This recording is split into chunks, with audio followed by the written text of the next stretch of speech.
My sister left her baby at my door and disappeared. My parents said that is your problem now. 10 years later, they sued me for custody, claiming I kept them apart. But when I gave the judge a sealed folder, his eyes widened. He asked, "Do they even know what you have?" I nodded and got ready to speak.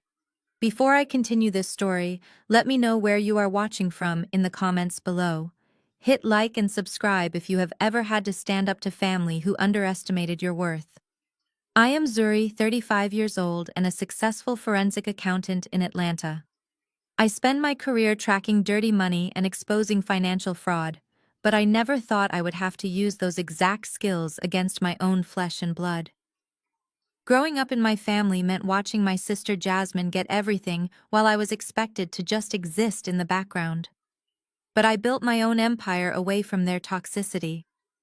Everything exploded on the exact day of my son Malik turning 10 years old. I had rented out a private banquet room at an exclusive golf club where I am a premium member. The atmosphere was joyful. Malik was laughing with his friends and getting ready to cut his 3-tier birthday cake when the heavy oak doors of the hall suddenly burst open. A stranger in a black suit walked briskly past the tables straight toward me. He did not say a word, just coldly shoved a thick craft paper envelope into my hands. "Zuri Washington, you have been served." His voice echoed across the room, making all the guests fall completely silent. The music was abruptly cut off. At that exact moment, my biological sister Jasmine and her white husband Trent stormed in. Right behind them was a man carrying a large camera pointing the lens directly at my face. Jasmine rushed forward wearing an expensive designer silk dress and started wailing perfectly on cue. "Give me back my son, you kidnapper!" she screamed, putting on a flawless, tragic performance like a reality television star. "You stole my baby from me when I was at my absolute weakest." I did not flinch. In my line of work, panic is a sign of guilt, and I had absolutely nothing to hide. I took a step forward, shielding Malik behind me.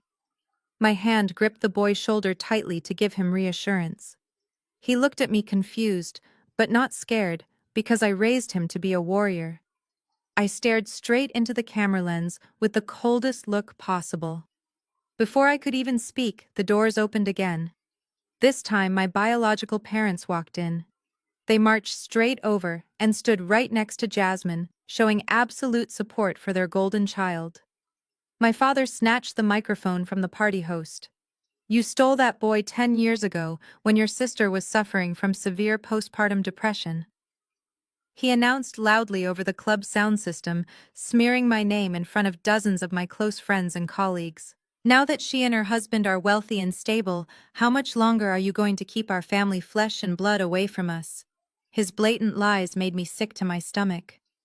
10 years ago, Jasmine dumped a feverish baby at my door so she could fly to Europe with Trent, because that man did not want a black child ruining his upper-class aesthetic. My entire family abandoned me to handle the hospital bills and diapers alone. Yet here they were standing in front of me playing the poor victims. Trent stepped forward, adjusting the lapels of his expensive custom suit. He smirked, looking me up and down with absolute contempt. It was that familiar condescending look I always got from fake elites. "You are just a busy single woman working 80 hours a week." He judged loudly for everyone to hear. "Malik needs a civilized environment, a private school education, and a complete family, not to be stuck with a bitter old woman." His insult reached its peak, but I only smiled. I did not scream or cry or try to explain myself to people committed to misunderstanding me. I simply snapped my fingers and signaled the club security team. Immediately, 4 large guards entered the hall. "Remove all these people from the premises for trespassing," I ordered calmly and firmly. Before Trent could turn away, I stepped closer and whispered right into his ear. "A civilized environment, huh? I really hope your credit card does not get declined when you try to pay for parking today, Trent." His arrogant face instantly dropped. He stared at me in absolute shock as the security guards dragged his entire family out of the hall.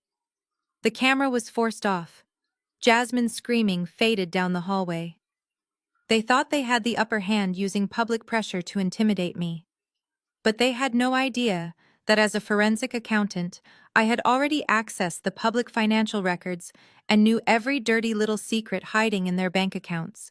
They wanted to play a shallow media game, but I was about to play a legal game of total destruction. This war had just begun, and I was not going to leave them a single way out. The heavy oak doors of the banquet hall slammed shut behind them, but the damage to the evening was already done. I knelt down to Malik, smoothing his customized birthday suit, and told him to go eat some cake with his friends, while I handled the adults. My hands were perfectly steady, but inside a cold fury was taking root. After ensuring the kids were distracted by the entertainer, I stepped out into the grand lobby of the country club to instruct the valet to bring my car around. I wanted to be prepared to leave the moment the party wrapped up. But they had not left. My biological parents, Clarence and Vivian, were standing furiously by the marble pillars near the valet stand, refusing to move. Jasmine and Trent were nowhere to be seen, likely already fleeing the humiliation, but my parents had stayed behind to do what they always did best, which was to protect Jasmine at all costs and tear me down in the process. As soon as the valet doors slid open, my mother Vivian marched toward me, her heels clicking sharply against the polished marble. She pointed a manicured finger directly at my face. "How dare you embarrass your sister like that in front of those people?" she hissed, her voice vibrating with venom. "She is a Kensington now, Zuri. She has a reputation to uphold in this city, and you are acting like a bitter, jealous spinster." I crossed my arms and looked down at the woman who had birthed me, but never actually mothered me. Jealous of what exactly? I asked, my voice dangerously calm. My father Clarence stepped up right beside her, his chest puffed out in that aggressive way he used whenever he wanted to intimidate me into submission. "You know exactly what your mother means," he barked loudly, not caring that the valet staff was watching. "You have always been envious of Jasmine. From the time you were little, you hated that she was the pretty one, the sociable one, the one who married into a prominent family. You could never stand seeing her succeed.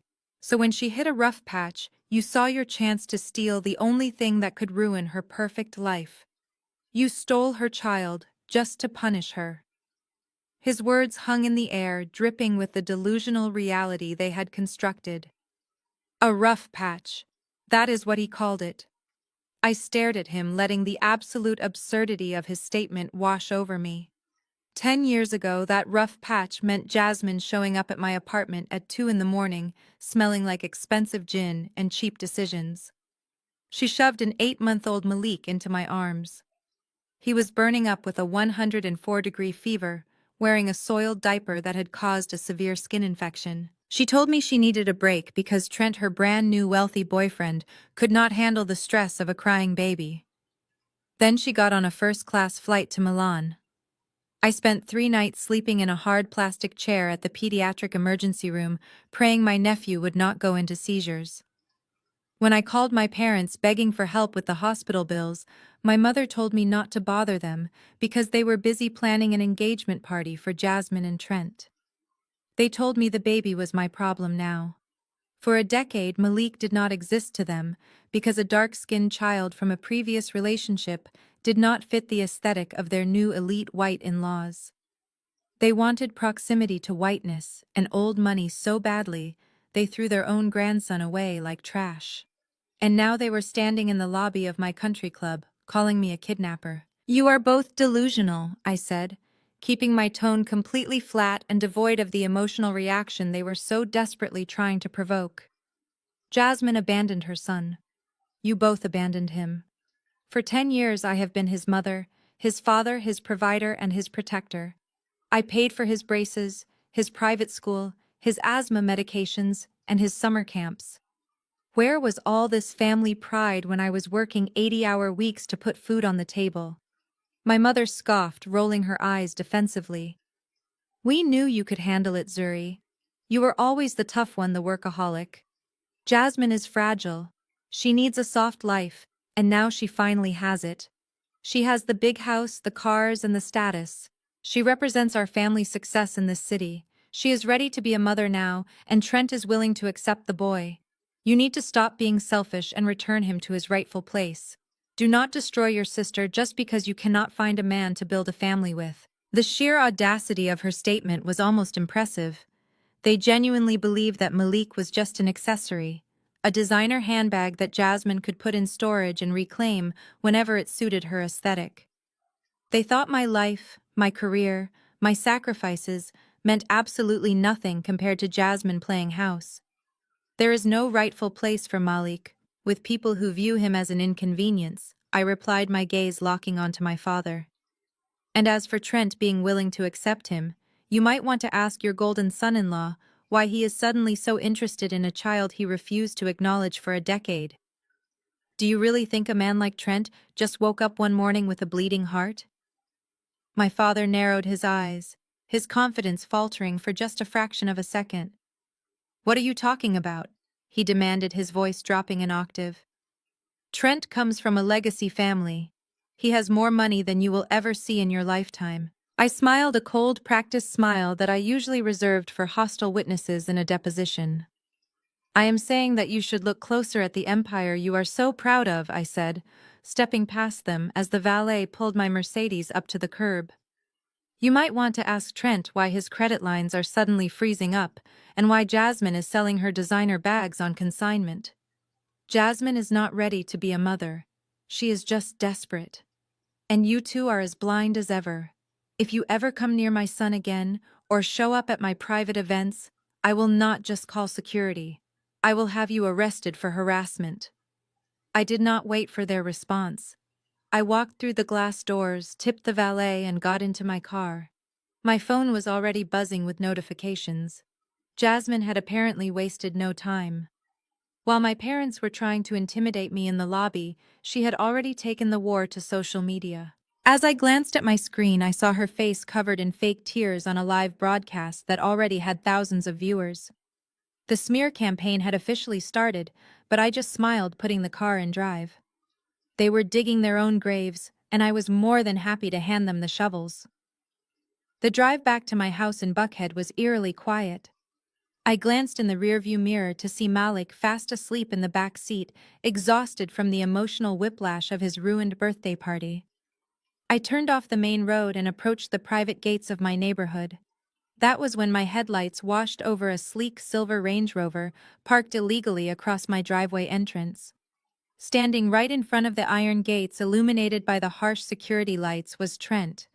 He had clearly rushed over here while my parents were busy delaying me at the country club lobby. I put the car in park, keeping the engine running, and stepped out. I made sure to lock the doors behind me, keeping Malik safe inside the vehicle. Trent did not look like a man who had just been thrown out of a venue. Instead, he looked entirely too comfortable.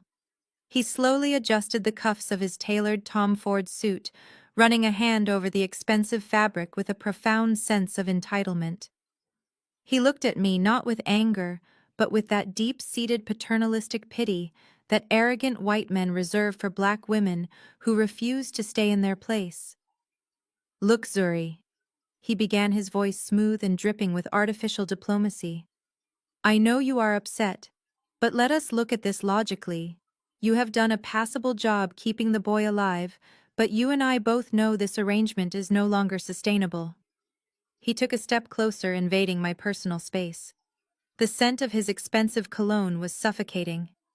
You are a single black woman working 80 hours a week hunting down tax evaders.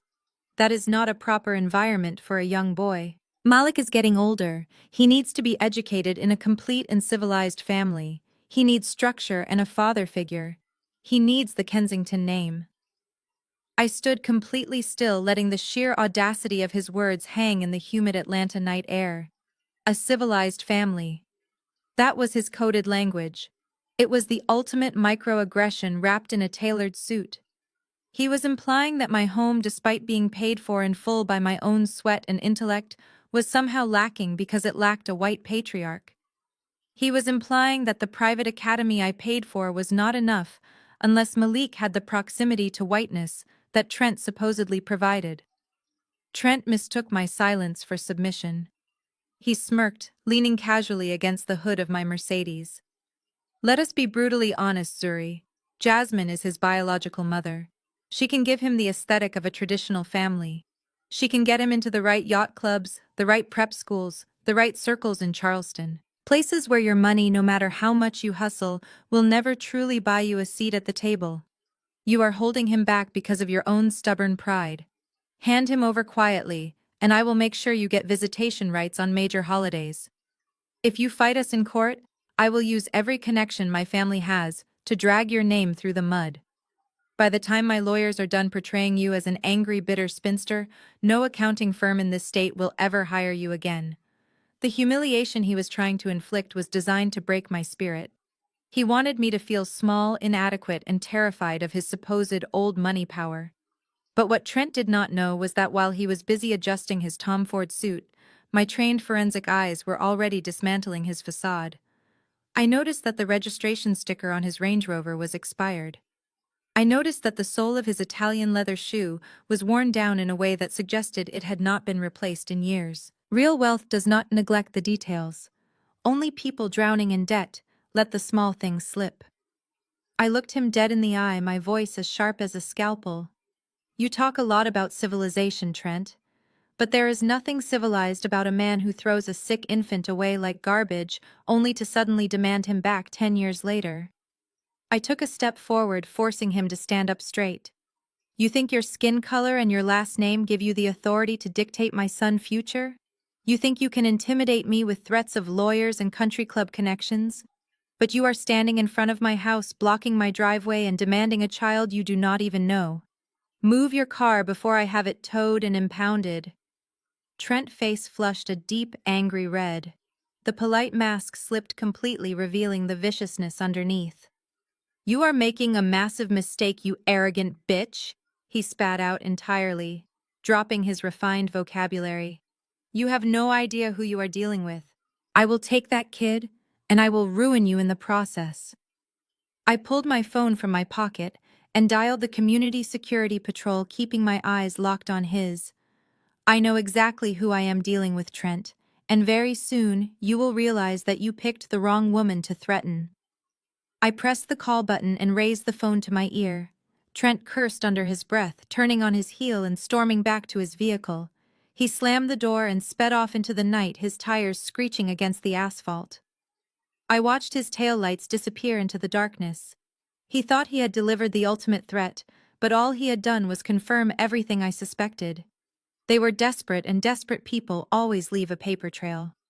The morning after Trent tried to ambush me in my own driveway, I arrived at my accounting firm in downtown Atlanta. My office occupied the top 3 floors of a premier glass skyscraper, and as a senior partner, I commanded absolute authority within those walls. I walked through the revolving glass doors, holding my briefcase, feeling ready to dive into the financial records I had pulled late last night. But as soon as I stepped into the grand marble lobby, I stopped dead in my tracks. Sitting on the leather visitor couches, acting as if they owned the building, were Jasmine and Trent. Next to them was a man holding a sleek leather briefcase, clearly a lawyer. They had come to my workplace to ambush me, hoping to use public pressure and professional embarrassment to force my hand. As soon as Jasmine spotted me, she jumped up from the couch. "Zuri, we are not leaving until you sign the temporary custody transfer," she announced loudly, ensuring her voice echoed across the busy lobby. Several junior associates and administrative staff turned their heads to look at us. She was wearing a perfectly tailored white dress, playing the role of the distressed, desperate mother. "We brought our attorney. You can either handle this quietly right now, or we will make sure your entire firm knows that you kidnapped your own nephew." Trent stepped forward, buttoning his suit jacket with that familiar, arrogant smirk. He thought he had me cornered. "We are giving you a chance to do the right thing before we drag you through a lengthy court battle," he said, his tone dripping with fake sympathy. "You have a reputation to maintain here, Zuri. It would be a shame if your partners found out how unstable your personal life really is. Hand the boy over, and we will walk away quietly."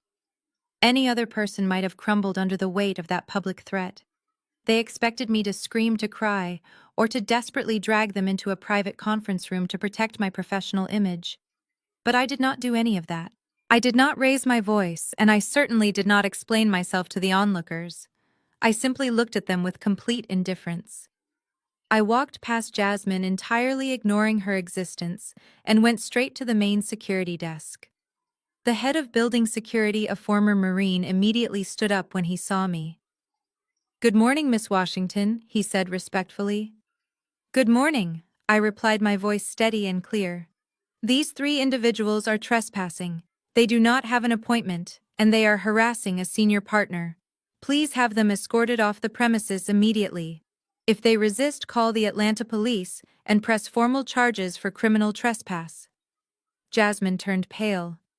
"You cannot do this," she shrieked, dropping her composed mother act. "We are your family." The security guards did not care about her family status. Four large men in uniform immediately surrounded them, instructing them to walk toward the exit. The lawyer, knowing better than to risk his own license, quickly packed up his briefcase and walked out without saying a single word. Jasmine began to loudly protest, but the guards firmly guided her toward the revolving doors. Trent, however, tried to stand his ground. He puffed out his chest, attempting to use his white privilege to intimidate the security team. "Do not touch me.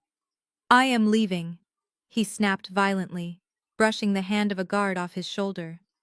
As he walked past me, glaring with pure hatred, I took one step forward and invaded his personal space. I leaned in so close that only he could hear my voice over the commotion. "A civilized environment, huh?" I whispered, repeating the exact words he had used against me the night before. "I ran a preliminary trace on your public assets this morning, Trent. I really hope your American Express card does not get declined when you try to pay for parking today." Trent completely froze. His entire body went rigid, and the arrogant smirk was instantly wiped from his face. The color drained from his cheeks, leaving him looking physically sick. He stared at me, his eyes wide with sudden terror. He knew exactly what I meant. He knew that I knew. His elite, wealthy facade was nothing but a fragile house of cards, and in that one terrifying second, he realized that I was already holding the match to burn it all down. Before he could formulate a single word, the security guards grabbed him by the arms and shoved him out through the glass doors. I stood in the lobby, watching them get humiliated in front of my entire staff. The audience of junior accountants and receptionists was buzzing with curiosity, but no one dared to ask me a single question. I simply smoothed out the front of my blazer, picked up my coffee, and stepped into the private executive elevator. The first counterattack had been executed flawlessly. They tried to use power and status to break me, but they forgot that I was the one who actually built my own power. Now that they knew I was looking into their finances, I knew they would panic. And when arrogant people panic, they make catastrophic mistakes. By the time I reached my corner office on the top floor, I thought the worst of the morning was over. I poured myself a second cup of coffee and sat behind my mahogany desk, ready to dissect the financial records I had pulled on Trent. But my phone started buzzing. Not just a few texts, but an absolute avalanche of notifications. My screen lit up with tags, direct messages, and missed calls. I opened Instagram, and there it was. Jasmine had gone live, sitting in her designer car parked right outside my office building. Her makeup was perfectly smudged to look like she had been crying for hours. She was staring into the camera, putting on the performance of a lifetime. The viewer count at the top of the screen was skyrocketing, already crossing the 2 million mark. "I am just a mother trying to get my baby back," she sobbed, dabbing her eyes with a tissue. 10 years ago, I was suffering from severe postpartum depression. I was young and I was breaking down. My sister Zuri took my son Malik under the guise of helping me, but she never gave him back. Now she is a wealthy corporate executive using her money and lawyers to keep my flesh and blood away from me. She just had me thrown out of her building like a dog when all I wanted was to hug my son. Please share this video. Help a mother reunite with her child. The comments scrolling beneath her video were vicious. Thousands of strangers who knew absolutely nothing about the nights I spent in emergency rooms or the thousands of dollars I paid for Malik private tuition were suddenly experts on my life. They called me a bitter spinster, a kidnapper, a corporate sellout who hated her own family. Jasmine knew exactly what she was doing. She was weaponizing the internet, using the very real pain of maternal struggles to mask her own 10-year abandonment. She was painting me as the villain in a narrative she had carefully curated for maximum viral sympathy. Before I could even process the sheer volume of the cyberbullying, my office phone rang. It was Mr. Sterling, the senior managing partner of the firm. He did not ask how I was doing. He just told me to come to his office immediately. When I walked in, Mr. Sterling was standing by the window looking deeply stressed. His computer screen was open to Jasmine viral video. The firm public relations team was already on a conference call on his speakerphone. "Zuri, sit down," he said, pointing to the leather chair across from him. "This is a public relations nightmare.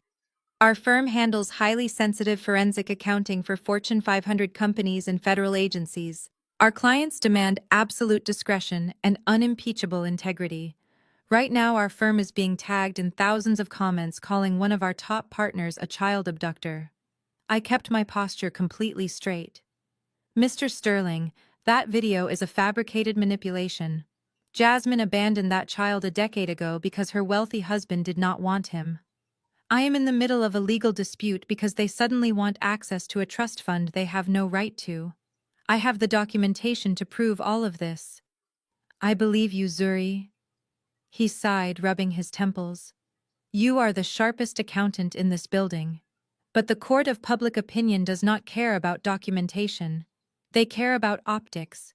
We are getting calls from clients asking why our firm is trending on social media for all the wrong reasons. The board has made a decision. We need you to take an immediate leave of absence." The words hit the room like a heavy weight. A leave of absence. They were benching me. My career was the one thing I had built entirely on my own, away from the toxic shadow of my family. It was my sanctuary, and now Jasmine had managed to poison that too. "It is with full pay," Mr. Sterling added quickly, seeing the coldness in my eyes. "Just take a few weeks off, settle this family dispute, clear your name in court. Once the internet moves on to the next scandal, you can come right back to your desk. But right now, your presence here is a liability to the firm." I could have argued. I could have pointed out the millions of dollars in revenue I brought to this company. But I knew how corporate America worked. When the spotlight gets too hot, they cut the cord to protect the brand. And honestly, arguing would only make me look exactly like the angry black woman Jasmine was portraying me to be. I stood up, buttoning my blazer. "I understand, Mr. Sterling. I will have my current caseload transferred to the junior partners by noon. But mark my words, when I come back, this scandal will not just be cleared, it will be completely incinerated." I walked back to my office, packed my laptop, and ignored the staring eyes of my colleagues as I headed to the elevator. Jasmine and my parents probably thought this was their ultimate victory. They thought taking away my job would break me financially and emotionally. They thought they had backed me into a corner. But they had made a fatal miscalculation. By forcing me onto administrative leave, they had just given a highly motivated forensic accountant 40 extra hours a week of completely uninterrupted free time. I no longer had corporate meetings or client consultations to distract me. I could now dedicate every waking second to tearing apart Trent Kensington financial life piece by microscopic piece. My phone buzzed again. It was a calendar reminder. The mandatory family mediation session was scheduled for tomorrow morning. Jasmine and my parents thought they were walking into that room with all the leverage in the world. They thought the internet had given them the upper hand. I smiled, stepping into the elevator. They were about to learn that social media clout means absolutely nothing when you are sitting across from someone holding your actual bank statements. The next morning, the atmosphere inside the downtown Family Mediation Center was suffocating. I sat on one side of a long mahogany conference table, perfectly composed in a tailored charcoal suit. Across from me sat Jasmine Trent, their high-priced attorney, and my mother Vivian. The court-appointed mediator, an older woman with tired eyes, sat at the head of the table. She looked like she had seen every type of family dysfunction, but she had no idea what was about to unfold. Jasmine lawyer wasted absolutely no time. He opened a thick leather briefcase and dramatically spread a series of glossy 8 by 10 photographs across the table. They were surveillance-style pictures of me leaving my office building. "Look at the timestamps," he said, his voice dripping with rehearsed outrage. 11 at night, midnight, sometimes even 2 in the morning.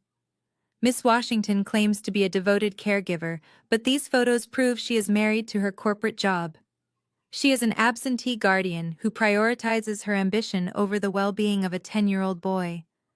My client Jasmine is a stay-at-home mother who can offer Malik the full-time nurturing environment he so desperately needs. I looked down at the photos.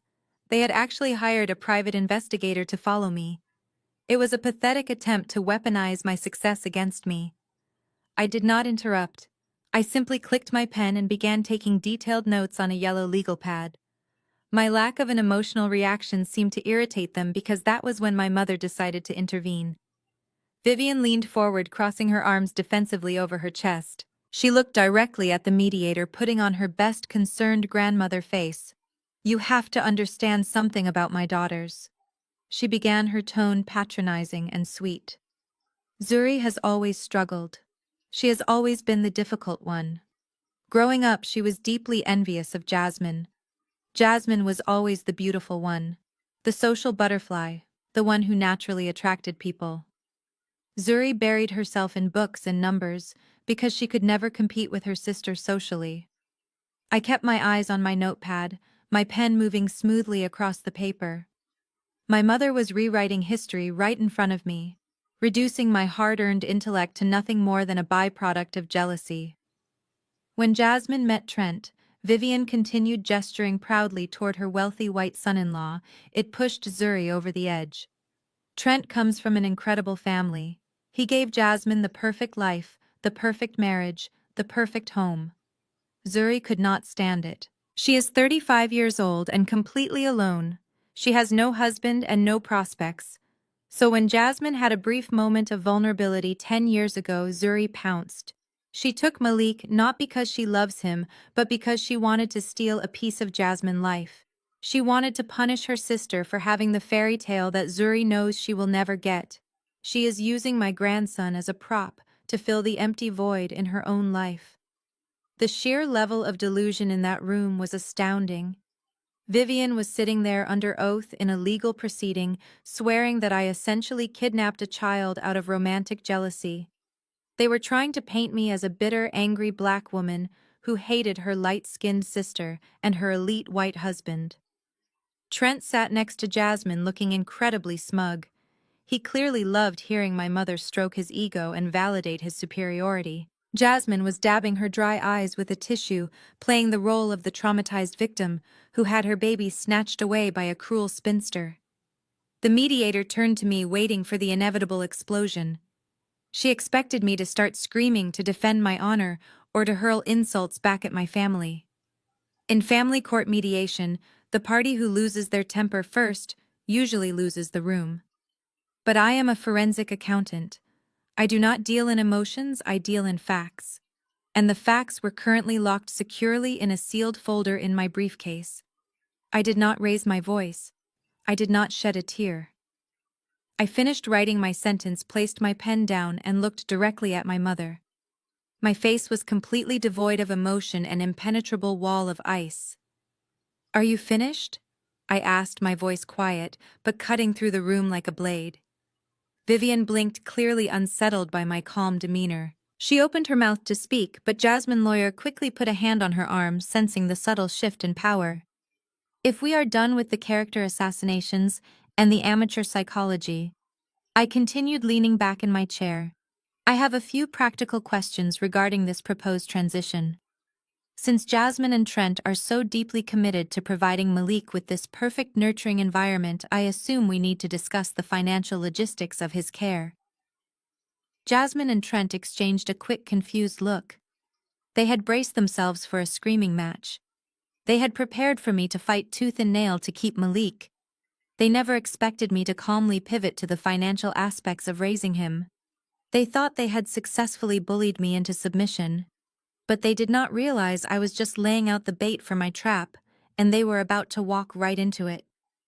I reached into my leather briefcase and pulled out a neatly stapled stack of financial spreadsheets. I handed the first copy to the mediator, then slid the remaining copies across the mahogany table toward Jasmine Trent and their high-priced attorney.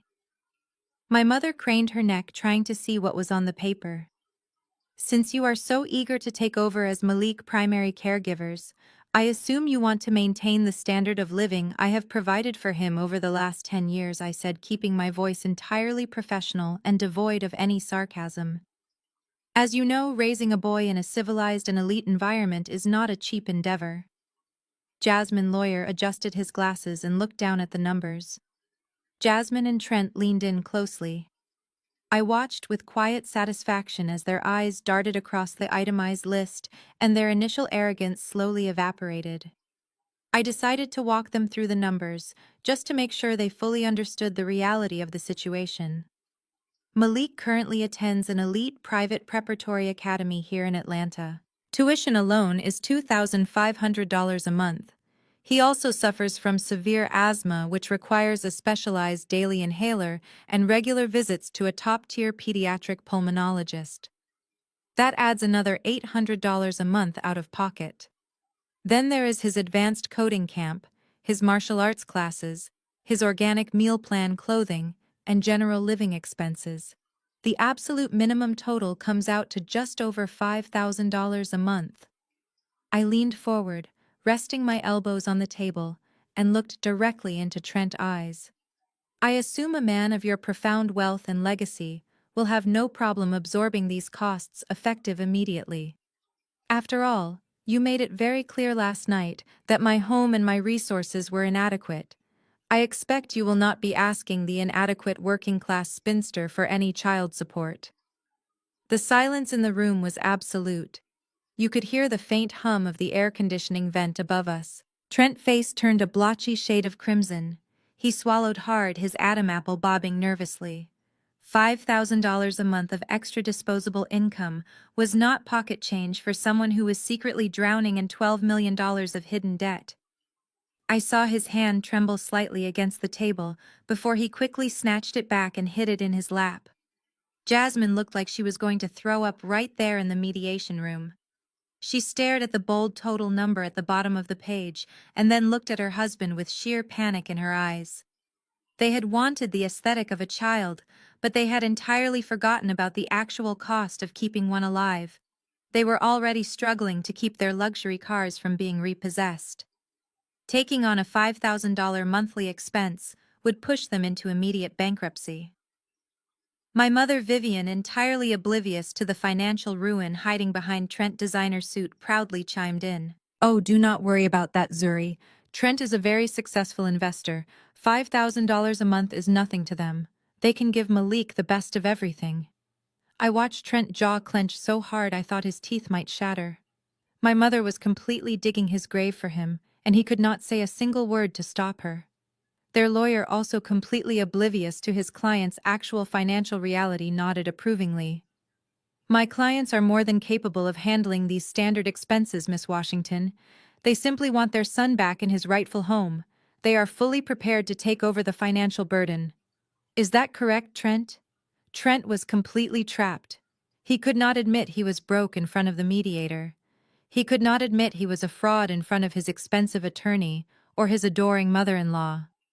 He could not admit that his old money aesthetic was entirely funded by credit card kiting and stolen pension funds. His toxic pride and his fragile white ego simply would not allow him to back down in front of a black woman he viewed as inferior.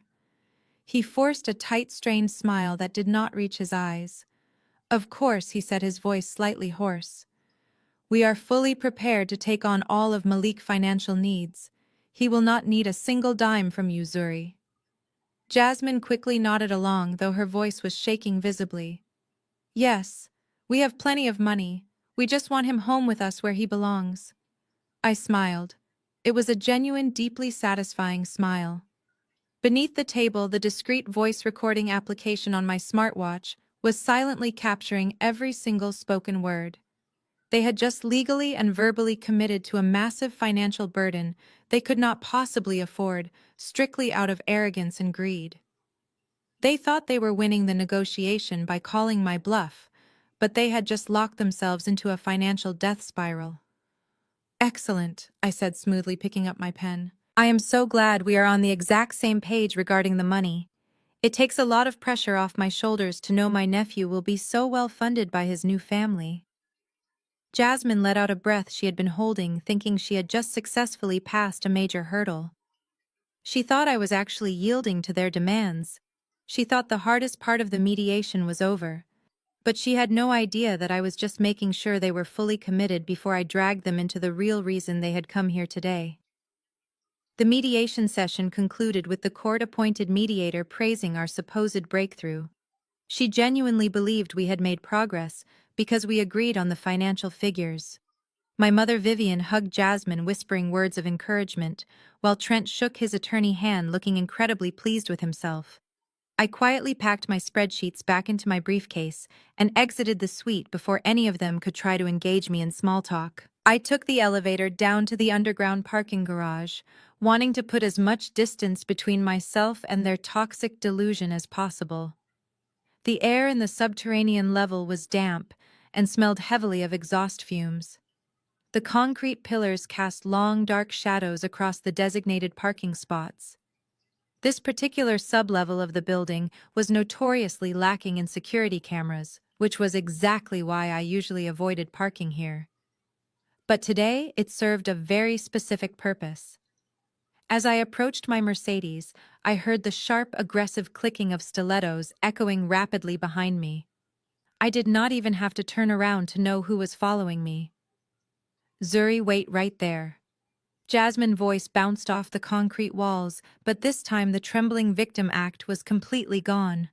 Her tone was harsh, demanding, and entirely stripped of all the fake maternal warmth she had just displayed upstairs in front of the mediator. I unlocked my car, but kept my hand resting on the door handle, finally turning to face her. She marched right up to me, her expensive designer bag swinging wildly at her side. Her eyes were narrowed, her posture stiff and combative. Trent was nowhere in sight, probably waiting in the lobby to maintain his pristine, aristocratic image, while his wife did the dirty work in the shadows. "Cut the crap," Zuri, Jasmine hissed, stopping just a few feet away from my car. "We both know you do not actually care about paying for those ridiculous prep school fees and organic meal plans. You are just trying to stall, but it is not going to work. I know the real truth." I looked at her blankly, letting the silence stretch for a moment. "What truth exactly, Jasmine?" She let out a harsh, bitter laugh, crossing her arms over her chest. "Do not play stupid with me. I know about Marcus. I know he died last month in a car accident in Houston. And more importantly, I know exactly what that bastard left behind." Her words hung in the stale garage air. 10 years ago, Jasmine treated Marcus like absolute garbage. He was Malik's biological father, a struggling software developer with massive ambitions, but $0 in his bank account. Jasmine constantly berated him for not being able to buy her luxury items. Eventually, she dumped his sick infant son on my porch and ran off to find Trent, a wealthy white man who could instantly provide the country club lifestyle she felt entitled to. What Jasmine did not anticipate was that Marcus would eventually launch a tech startup, sell it to a major corporate conglomerate, and build a quiet, massive fortune while she was busy playing a trophy wife in Charleston. I got a certified letter from the probate attorneys in Texas 3 days ago. Jasmine continued, her eyes practically gleaming with unrestrained greed. "Marcus left a trust fund. $18 million, Zuri. 18 million. And it all goes directly to Malik. Since I am his biological mother, I have the legal right to manage those assets until he is 25 years old. That is my money. I birthed him. I endured the stretch marks and the ruined body. I deserve that payout after everything I have been through." I stood perfectly still, letting the absolute depravity of her words wash over me. She had just freely confessed that this entire custody battle, the viral social media videos, the fake tears, the character assassination, and the sudden desire to be a mother had absolutely nothing to do with loving her son. It was a calculated cash grab. She was trying to monetize the child she had thrown away a decade ago. She took a step closer, lowering her voice into a conspiratorial whisper, as if we were suddenly business partners. Trent and I need that capital right now. We have some major investments tied up, and we need immediate liquidity to secure our assets. So here's the deal. You sign the permanent custody transfer by Friday and drop this whole devoted aunt routine. Once the family court grants me full control of the trust fund, I will cut you a check for 10%. $1.8 million, Zuri. That is more than enough to compensate you for playing babysitter for the last 10 years. You can take that money, buy yourself some more ugly business suits, and leave us alone. She looked at me expectantly, waiting for me to jump at the offer. She honestly believed that everyone in the world was as shallow and financially motivated as she was. She thought she could buy my silence and my son with a fraction of his own inheritance. I did not get angry. I did not yell. Instead, I let a slow, cold smile spread across my face. I raised my left wrist and deliberately tapped the screen of my smartwatch. The tiny red recording icon was blinking brightly in the dim light of the parking garage. I saw Jasmine's eyes dart down to my wrist, and the smug, arrogant confidence instantly drained from her face. 10%, I asked, my voice echoing chillingly against the concrete. Is that how cheap you price your own flesh and blood, Jasmine? You are willing to sell your maternal love and uproot a 10-year-old boy life for a 10% cut of a dead man money. You bitch, she spat, taking a panicked step back. You cannot record me without my consent. This is a two-party consent state. My lawyer will have you thrown in jail for wiretapping. I chuckled, shaking my head as I opened my car door. We are in a public parking garage, Jasmine. There is no reasonable expectation of privacy here. Any first-year law student could tell you that. But do not worry, I am not going to send this audio file to the police. I am going to play it in open family court. I am going to let the judge hear exactly why the grieving, heartbroken mother suddenly wants her long-lost son back. Jasmine's face twisted into a mask of pure, unfiltered rage. The polished elite facade completely shattered.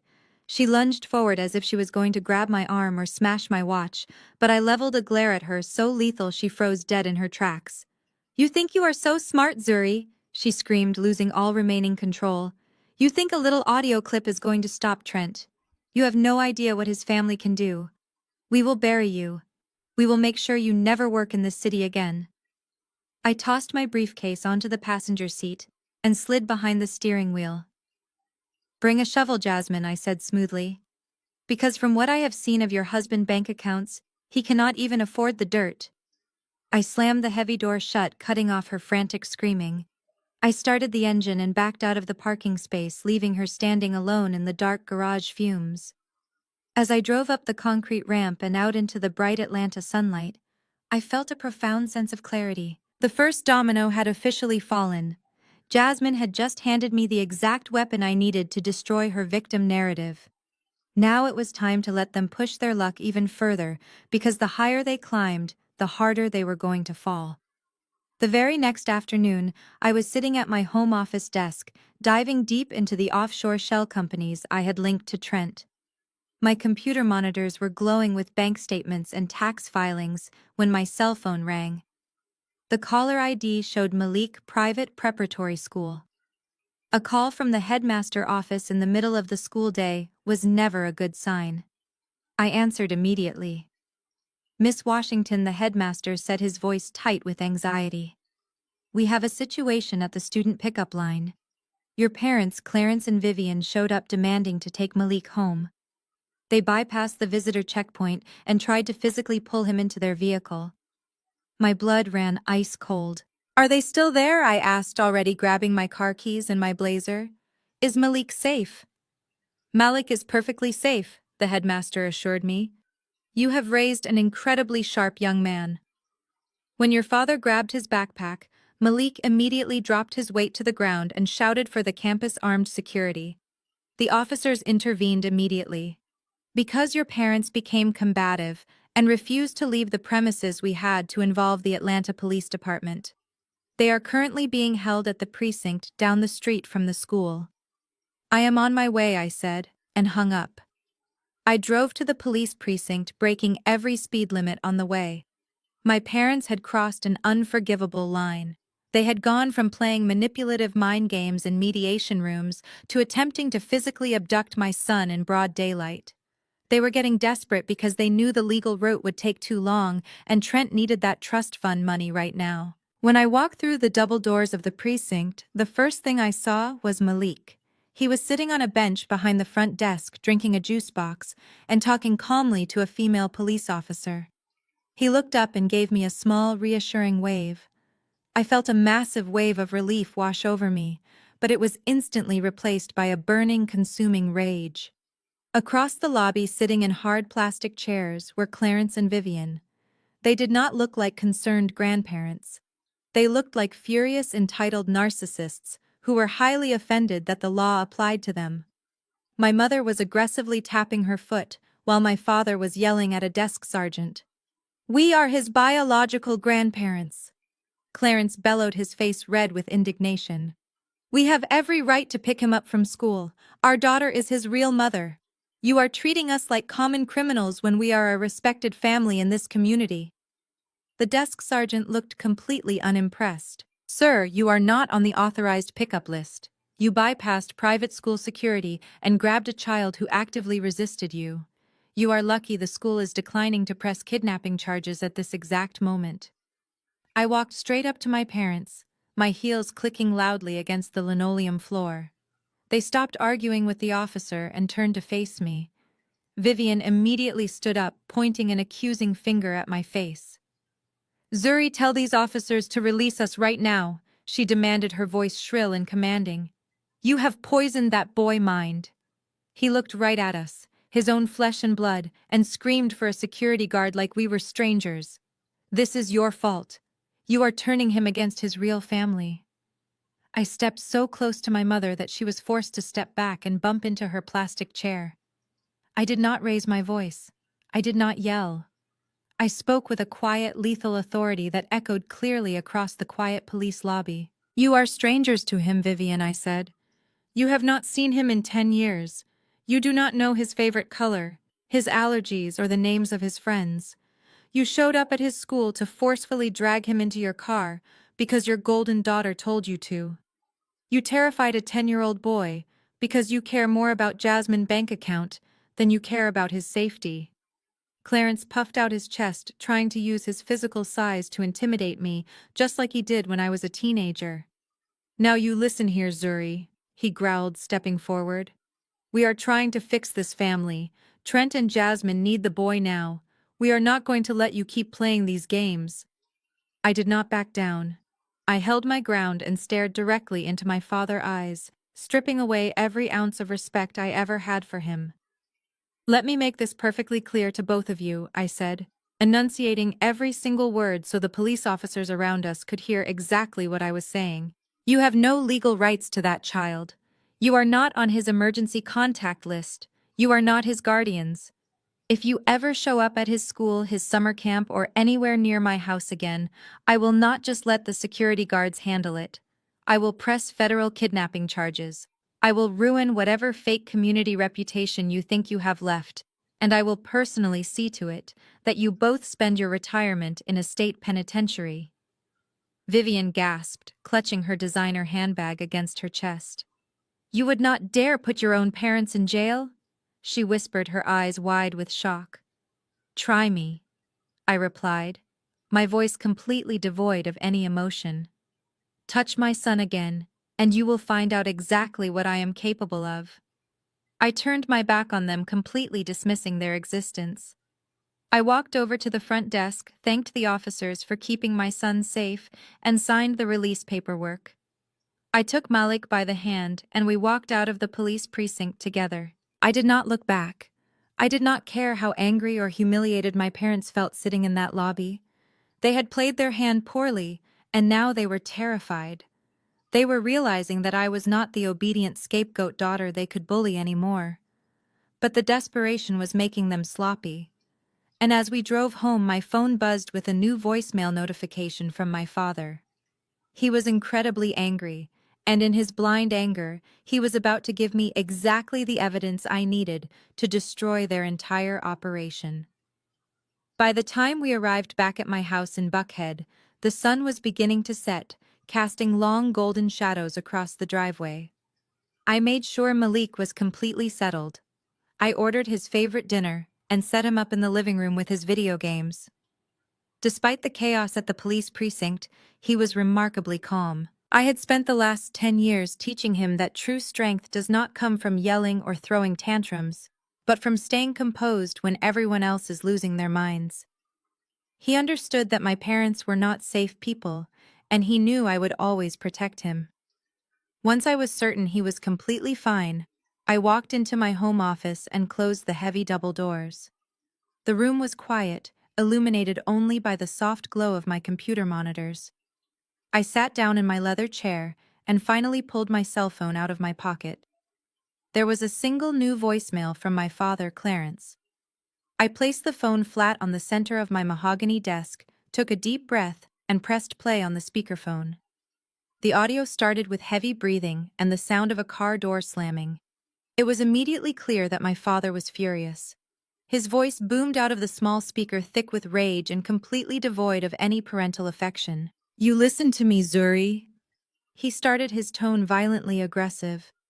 "I have never been more humiliated in my entire life. You had your own mother and father treated like common street criminals today. You had police officers threatening us all because you want to play a power game with your sister. You have always been a bitter, jealous girl. You could never stand to see Jasmine happy, and now you are using her own flesh and blood to destroy her." I leaned back in my chair, my face completely expressionless. He was using the exact same gaslighting tactics he had used since I was a child. He wanted me to feel guilty. He wanted me to believe that protecting my son from an attempted kidnapping was somehow a malicious act of sibling rivalry. But I was not a helpless teenager anymore. I did not care about his approval. The voicemail continued, his voice rising in volume as he worked himself into a blind frenzy. "We are your family. You are supposed to help us when we are in trouble. Do you have any idea the amount of stress Trent is under right now? He provides a beautiful life for your sister and you are actively trying to ruin it. You need to drop this ridiculous custody fight immediately." Then came the moment. The slip-up that happens when arrogant people lose their temper and forget to filter their words. My father was so consumed by his anger and his desperate need to put me in my place that he completely exposed their entire operation. "Give the boy back to your sister so she can get his money to save Trent Mansion," Clarence shouted into the phone, his voice cracking with desperation. "That trust fund belongs in this family. Trent has investors breathing down his neck and the bank is threatening to foreclose on their estate by the end of the month. Jasmine needs that $18 million to save her marriage and secure their assets. You need to stop being selfish and hand the boy over so they can access those accounts. We need that cash, Zuri. Do not make me come back over there and handle this myself." The line went dead with a sharp click. The heavy silence rushed back into my home office. I sat perfectly still, staring at the phone on my desk. I did not feel angry or hurt or betrayed. I felt a profound, overwhelming sense of victory. I actually let out a low, quiet laugh that echoed in the empty room. My father, the man who spent my entire life calling me difficult and ungrateful, had just single-handedly handed me the most destructive piece of evidence possible. He had essentially recorded a full legal confession on my answering machine. He had explicitly stated that their pursuit of Malik was purely financially motivated. He had confirmed the exact dollar amount of the trust fund, and he had openly admitted that Trent was facing immediate bank foreclosure. He had just admitted to a conspiracy to commit financial fraud, using a minor child as the vehicle. They were so blinded by their greed and their ingrained belief that I would eventually submit to their authority that they became unbelievably sloppy. They thought family loyalty and traditional guilt would force me to delete the message and obey their demands. They thought they could bully me into handing over an $18 million trust fund to save a white man fake empire. I reached out and immediately downloaded the audio file. I did not just save it to my phone. I am a forensic accountant, and I know how easily digital evidence can be corrupted or lost. I exported the file to my encrypted secure cloud server. I made a copy on a physical flash drive, and I emailed the raw audio file to my personal attorney with a strict instruction to add it to our trial exhibits. This single voicemail dismantled their entire legal strategy. Jasmine's lawyer was planning to walk into family court and argue that Jasmine was a healed, loving mother, desperate to reunite with her lost son. They were planning to argue that Trent was a wealthy, stable father figure, ready to provide a superior life. But this 2-minute audio clip completely annihilated that narrative. It proved malicious intent. It proved financial desperation. And most importantly, it proved that Malik would be in immediate danger of financial exploitation if he was ever placed in their care. I looked up at my 3 computer monitors. The voicemail was the definitive proof of their motive, but now I needed the definitive proof of their crime. My father said the bank was threatening to foreclose on Trent Mansion by the end of the month. That meant Trent was actively hiding massive liabilities. I cracked my knuckles, pulled my keyboard closer, and opened my specialized financial tracing software. It was time to stop playing defense. The gloves were completely off. I was going back into Trent Kensington offshore accounts, his shell companies, and his missing investor funds. I was going to find every single dollar he had stolen, every line of credit he had defaulted on, and every tax document he had forged. I was going to build a paper trail so solid that it would not just lose them the custody case. It would send Trent straight to federal prison. The clock on my desk ticked past midnight, but I was wide awake. The soft blue light from my 3 massive computer monitors illuminated the dark office. I had a fresh cup of black coffee to my right, and my fingers were flying across the mechanical keyboard. This was my battlefield. Jasmine and Trent wanted to play games with family court, but they had no idea what a senior forensic accountant could actually do when she was fully motivated. I started with the public records. Trent always bragged about the Kensington family legacy, claiming he came from generations of Charleston old money. He used that narrative to belittle me, to make me feel like my self-made wealth was somehow inferior to his bloodline. I accessed the federal tax database and pulled the filings for the Kensington ancestral estate. It took me less than 10 minutes to find the first crack in his flawless facade. The grand estate in South Carolina was not owned outright. It had been remortgaged 3 separate times in the last 5 years. The final mortgage was held by a high-interest private lender known for dealing with high-risk clients. That was the imminent foreclosure my father had screamed about on the voicemail. Trent was paying exorbitant interest rates just to keep the lights on in a house he claimed his family had owned for a century. I dug deeper, shifting my focus to his investment firm. Trent presented himself as a genius portfolio manager for the ultra-wealthy. I ran his business identification numbers through a specialized tracking software that uncovers hidden corporate structures. A massive web of shell companies flooded my center monitor. He had set up over a dozen limited liability companies registered in Delaware and Nevada, using them to aggressively bounce money back and forth. In the financial world, we call this a shell game. It is a desperate tactic used to create the illusion of cash flow when a business is actually bleeding out. I traced the transactions line by line. I followed the money from the dummy corporations back to his primary business accounts. There was no generational wealth. The Kensington fortune had dried up decades ago, probably squandered by his grandfather. Trent was entirely self-funded, but instead of building a legitimate business, he was funding Jasmine's luxury lifestyle using client money. The pieces fell together with sickening clarity. I saw wire transfers from his business accounts paying for Jasmine's expensive sports cars, her designer wardrobe, and their extravagant vacations to Europe. He was taking investments meant for retirement portfolios and using them to pay his massive credit card bills and maintain his fake aristocratic image on social media. The sheer scale of his fraud was staggering. I opened a new spreadsheet and began tallying his liabilities. I added the defaulted loans, the leveraged assets, the unpaid state taxes, and the missing client funds. When I hit the enter key, the final number flashed across the screen in bright red font. $12 million. Trent Kensington was $12 million in debt. He was not just broke. He was financially radioactive. I leaned back in my leather chair, staring at the number. Everything suddenly made perfect sense. The sudden intense desire to be a father to Malik after 10 years of total silence. The rush to family court. The aggressive mediation tactics. They were drowning. Trent investors were likely starting to ask questions about their missing money. If the bank foreclosed on the mansion, his entire fraud would be exposed, and the federal authorities would immediately start investigating his firm. They did not want Malik. They wanted Marcus. Or rather, they wanted the $18 million Marcus had left behind. They needed that trust fund to pay off the $12 million debt and still have enough left over to keep up their wealthy aesthetic. They were willing to rip a 10-year-old boy out of the only loving home he had ever known just to use him as a human ATM machine. A cold, predatory smile touched the corners of my mouth. Trent had stood in my driveway the night before, wearing a custom suit and looking down his nose at me. He had called my home an inadequate environment. He had threatened to ruin my reputation. He actually believed his white privilege and his fake last name made him untouchable. He was wrong.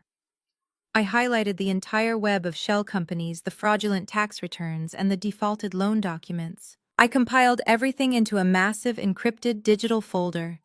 I categorized every single piece of evidence, cross-referencing it with federal financial regulations to make the case completely airtight. I was not just going to embarrass him in family court. I was going to hand the Federal Bureau of Investigation a perfectly wrapped gift. I saved the master file to my desktop and named it Checkmate. My parents and Jasmine thought they had backed me into a corner by trying to kidnap my son and forcing me out of my job. But all they had done was give me the quiet time I needed to completely dismantle their existence. The trap was fully set, and very soon they were going to walk right into it, blindly chasing the money that would ultimately destroy them. I stared at the $12 million debt on my screen, but the forensic accountant inside me knew the puzzle was not completely finished. Debt explains why they are desperate now, but it does not explain how they managed to maintain the illusion of wealth for the past 5 years. Banks stop lending when you default. So where was the fresh cash coming from to pay for Jasmine daily shopping sprees and Trent custom Tom Ford suits?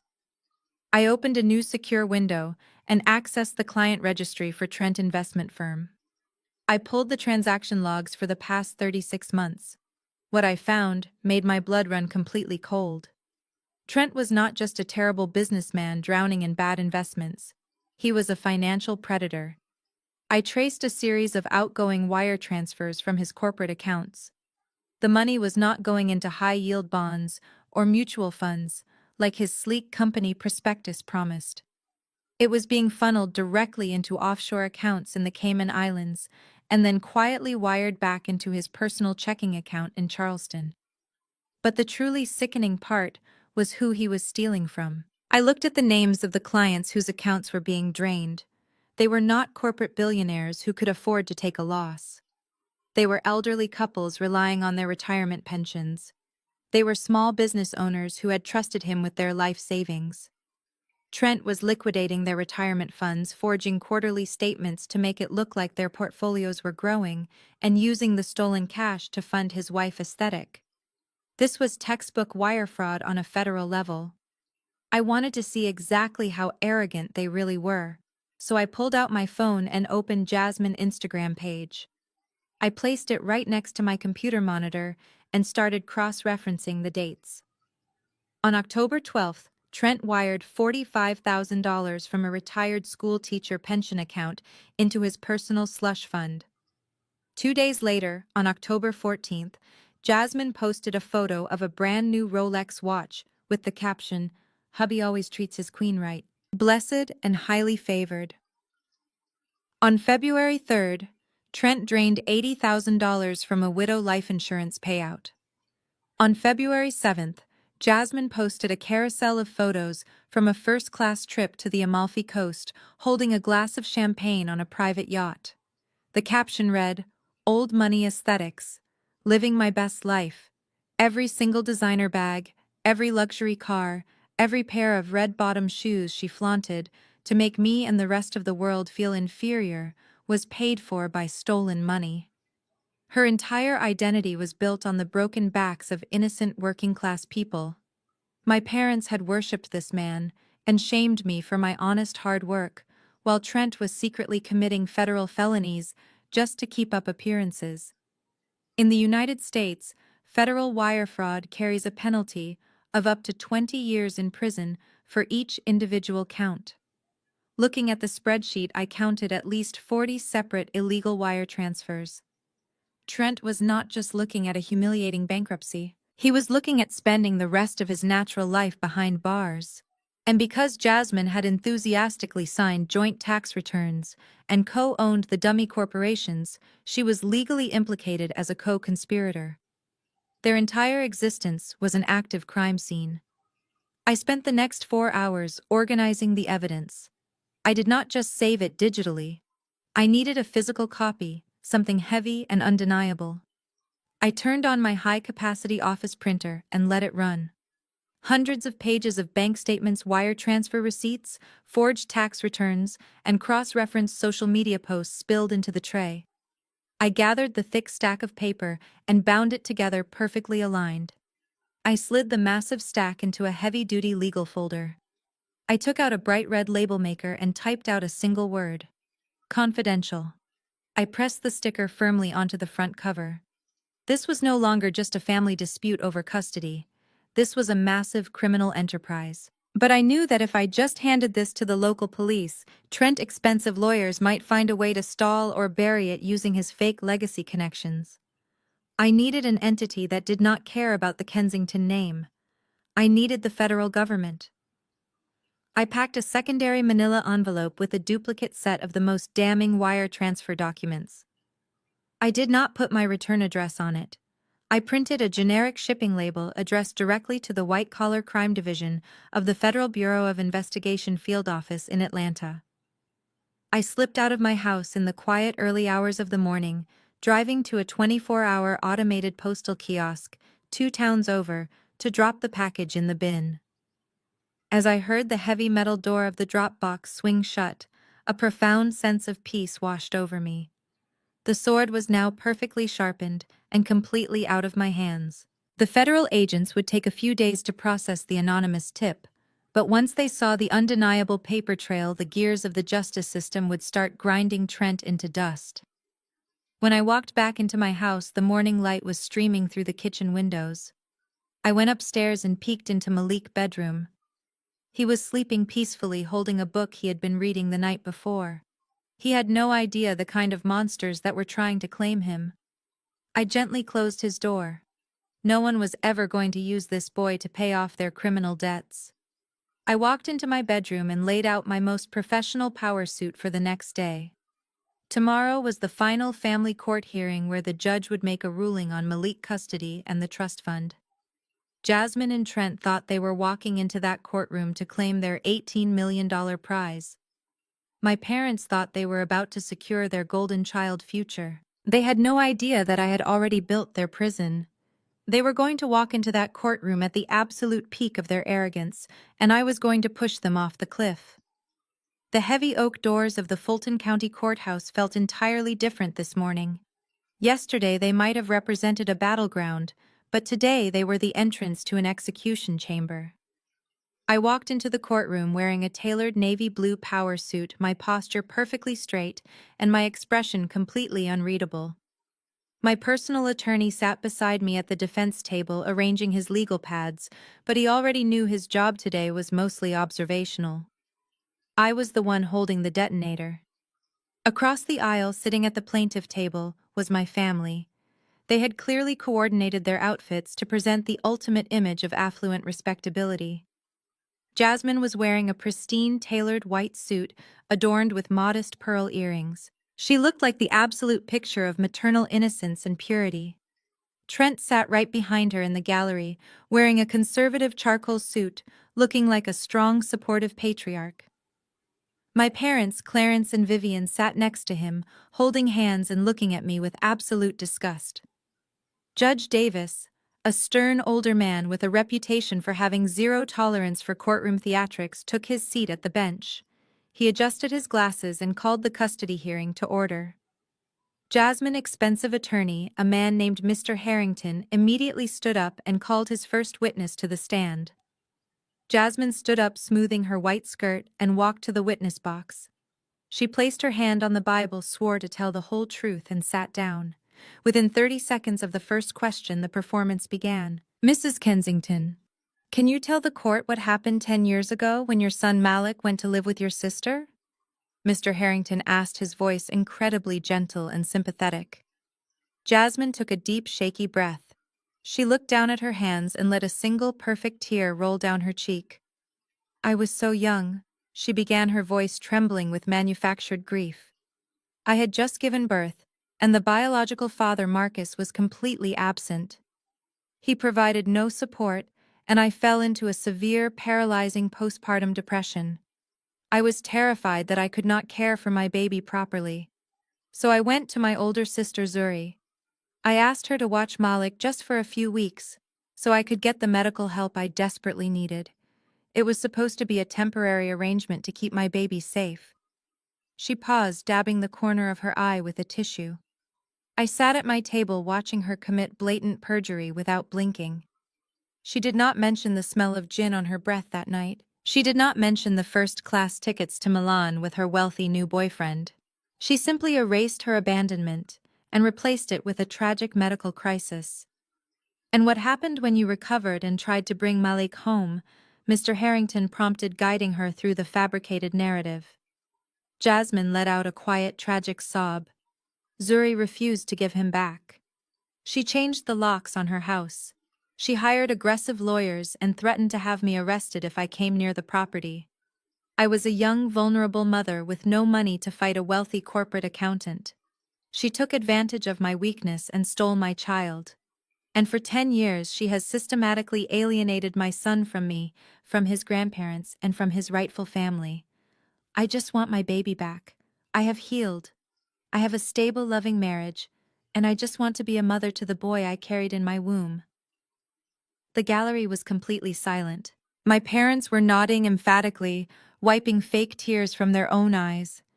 Even Judge Davis softened his expression slightly, clearly moved by the raw emotion of a grieving mother.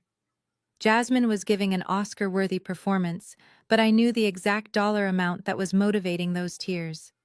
$18 million can make anyone cry on command. Mr. Harrington paced in front of the witness box, letting the emotional weight of her testimony settle over the room. He then pivoted, launching directly into the character assassination they had prepared for me. Mrs. Kensington, you are now happily married to a successful financial advisor.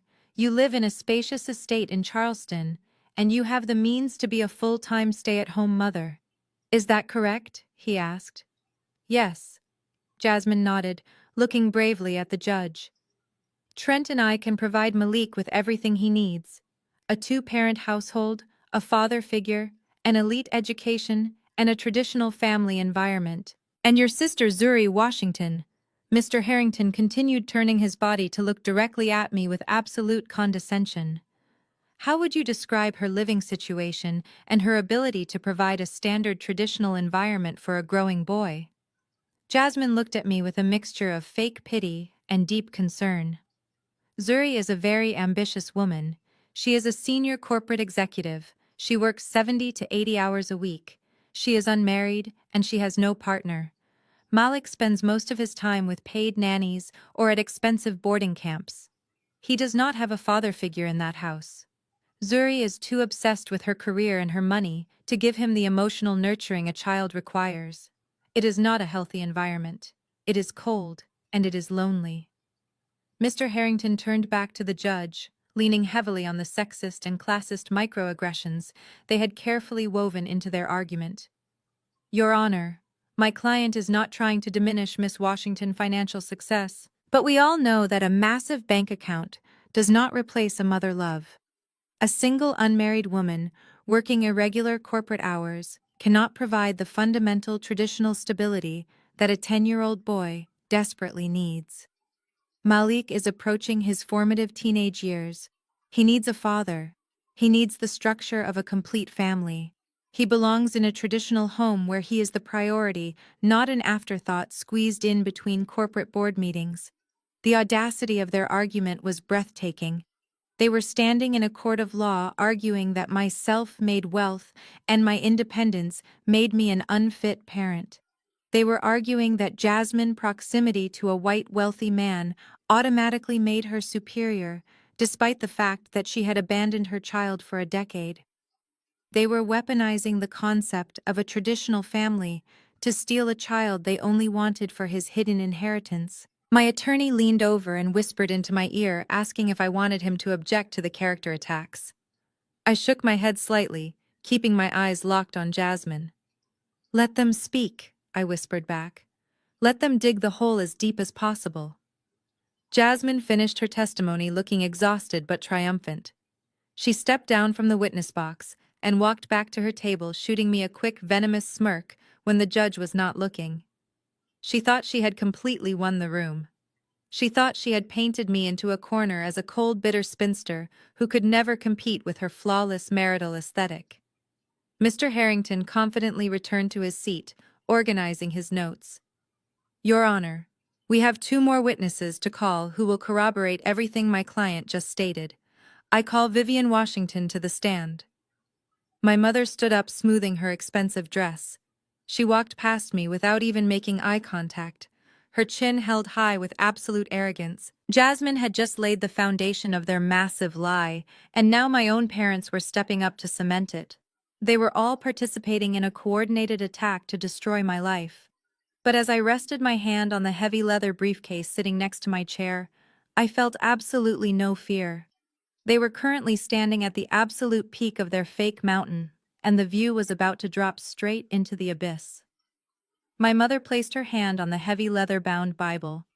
The bailiff asked if she swore to tell the truth, the whole truth, and nothing but the truth. "I do," she said, her voice ringing with the practiced conviction of a woman who had spent 30 years serving on church committees. She sat down in the wooden chair, adjusting her posture to look as fragile and victimized as possible. Mr. Harrington approached the witness stand with a look of deep reverence. "Mrs. Washington, thank you for being here today. I know this is incredibly difficult for a mother to testify in a case involving her own daughters. Can you explain to the court the dynamic between Jasmine and Zuri growing up?" Vivian let out a heavy, sorrowful sigh. She looked at Judge Davis with the eyes of a wounded matriarch. "It breaks my heart to say this, but Zuri was always a deeply troubled child. She was intensely jealous of her younger sister. Jasmine was naturally warm, outgoing, and forgiving. Zuri was cold and calculating. She resented the attention Jasmine received. We tried everything to make Zuri feel loved, but she always pushed us away, choosing to isolate herself in her studies and her ambition. The lies flowed from her mouth like water. She was rewriting 35 years of emotional neglect in front of a federal judge, turning my survival mechanism into a character flaw. And how did this jealousy manifest when Jasmine had her son, Mr. Harrington, asked, leading her precisely where they needed the narrative to go? My mother gripped the edges of the witness box, her knuckles turning white to emphasize her fake distress. When Jasmine fell ill with postpartum depression, Zuri saw an opportunity. She did not take Malik in out of the goodness of her heart. She took him to hurt Jasmine. She knew that taking the baby would completely destroy her sister. And over the last 10 years, Zuri has subjected us to a campaign of profound emotional abuse. Mr. Harrington looked shocked for the benefit of the court. "Emotional abuse. Can you elaborate on that, Mrs. Washington? She alienated that sweet boy from us." Vivian cried, her voice cracking perfectly. "We bought him Christmas presents and birthday gifts every single year. We begged to see him. We stood on her porch knocking on the door, but Zuri would not let us in. She told Malik that we did not love him. She brainwashed my grandson into fearing his own biological family. Just a few days ago, my husband and I went to his school simply to drop off a gift, and Zuri had the police called on us. She stood in the precinct and threatened to throw us in jail just for trying to love our grandson." A collective gasp echoed from the few spectators in the gallery. Vivian wiped her eyes, turning to look at me with a perfectly crafted expression of maternal disappointment. She was committing perjury on the stand, lying under oath about gifts that were never bought and visits that were never attempted. She was twisting my fierce protection of my son into an act of unprovoked malicious cruelty. "Thank you, Mrs. Washington. Your bravery in speaking the truth is commendable," Mr. Harrington said gently, guiding her off the stand. "I call Clarence Washington to the stand." My father marched up to the witness box with the heavy, authoritative presence of a traditional patriarch. He swore on the Bible with a loud, booming voice projecting strength and moral superiority. "Mr. Washington." Mr. Harrington began folding his hands in front of his chest. "As the head of this family, how has Miss Washington's behavior affected your household?" Clarence leaned forward, looking directly at the judge. "Your Honor, this entire ordeal has been a nightmare. I raised my daughters to value family above all else. Jasmine and Trent have built a beautiful traditional home. Trent is a successful man, an honorable man who is fully prepared to raise Malik as his own son. But Zuri refuses to let go of her vendetta. She is using her corporate wealth to bully us." He pointed a thick finger at me, his face flushing with genuine anger. He was not acting anymore. He was genuinely furious that I dared to stand up to him. "She is an angry, bitter woman, Your Honor. She works all hours of the night hunting down money while that boy is raised by strangers and nannies. She does not know how to be a mother. She only knows how to be an accountant. She is holding Malik hostage out of pure spite, and we are terrified for his psychological well-being." Judge Davis stopped writing. He slowly lowered his pen and looked at my father, then turned his gaze toward me. His brow furrowed into a deep, stern frown. The optics of the situation were heavily stacked against me. In the eyes of a traditional conservative judge, I was a high-powered single corporate woman who had allegedly weaponized my wealth to rip a child away from a tearful mother and a pair of heartbroken grandparents. The entire plaintiff table was practically glowing with an aura of victimhood and traditional family values. The scales of justice were visibly tipping. Jasmine and Trent shared a quick, triumphant look out of the corner of their eyes. They thought they had successfully boxed me into the stereotype of the aggressive, career-obsessed villain.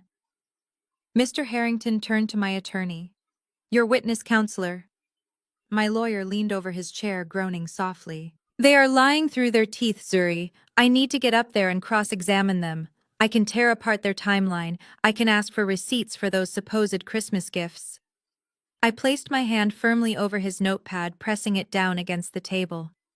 I did not break eye contact with my father, who was still sitting in the witness box, glaring at me with arrogant defiance. "No," I whispered, my voice barely audible, but carrying absolute authority. "Do not ask them a single question." My lawyer looked at me like I had lost my mind.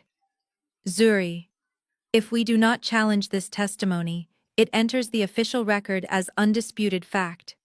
The judge is already looking at you like you are a monster.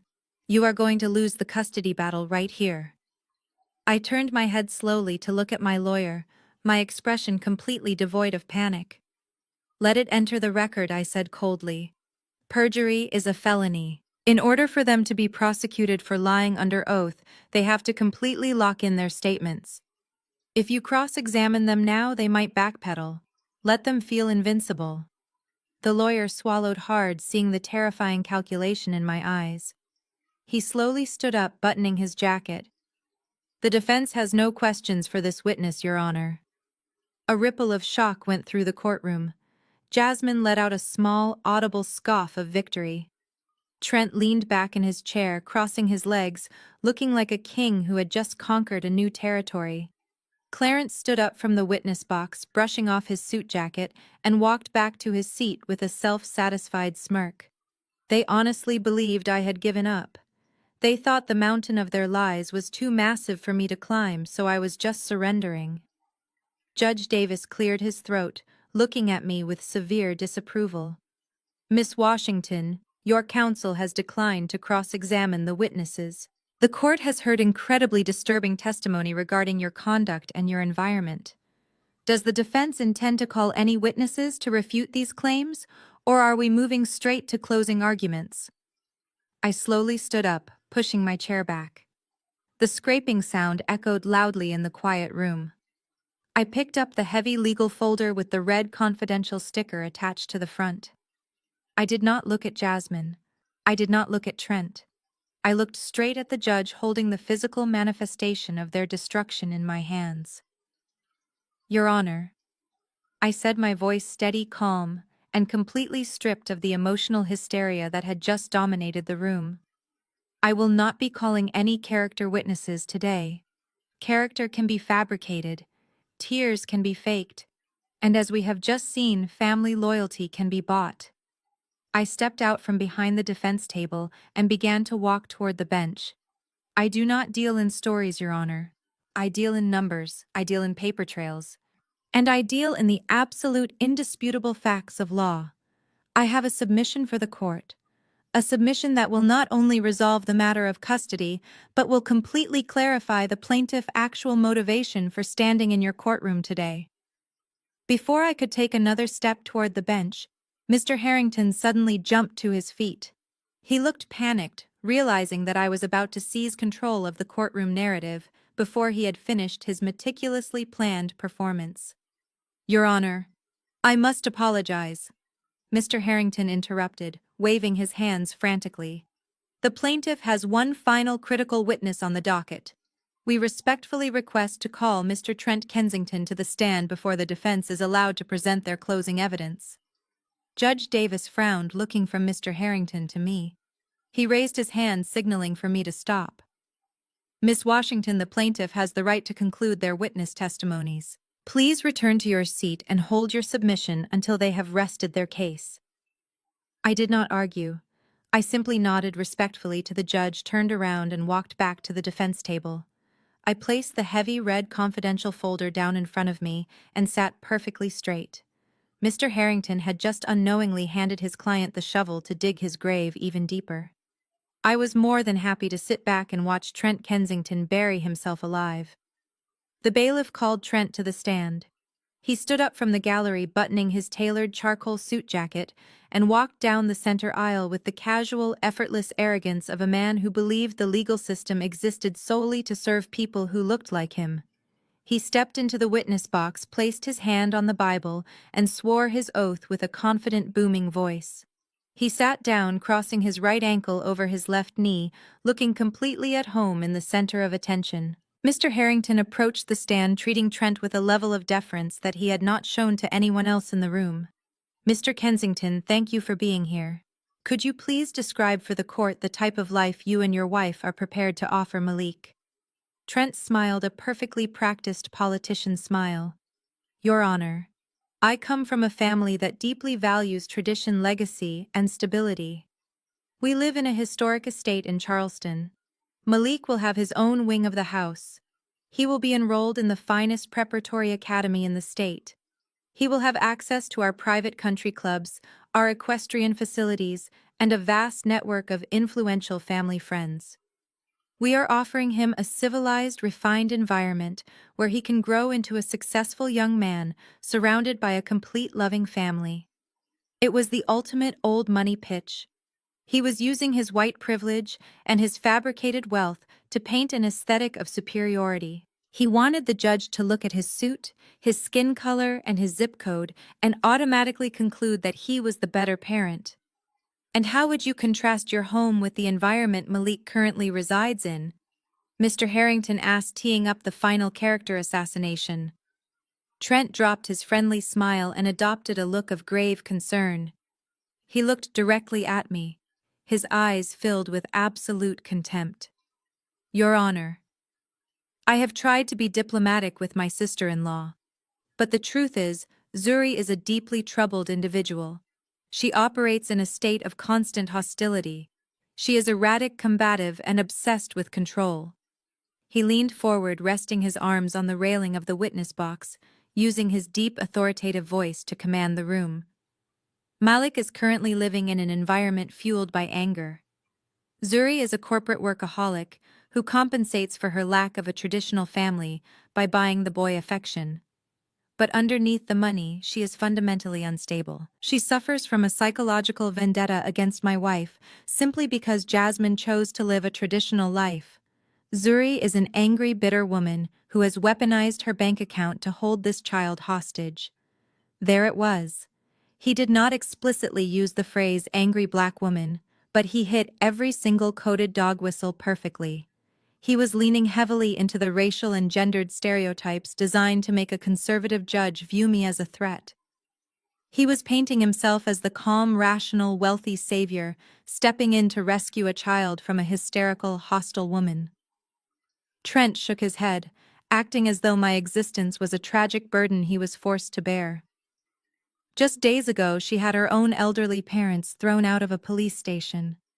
She had my wife and me physically removed from her office building simply for trying to initiate a peaceful mediation. She is incapable of rational co-parenting. Her psychological state is actively detrimental to Malik development.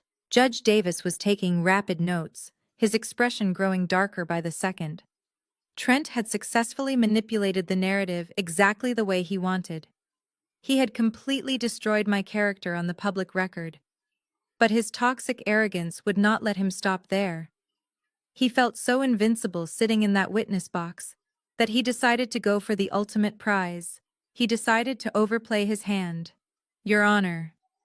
Trent continued, his voice echoing loudly in the silent courtroom.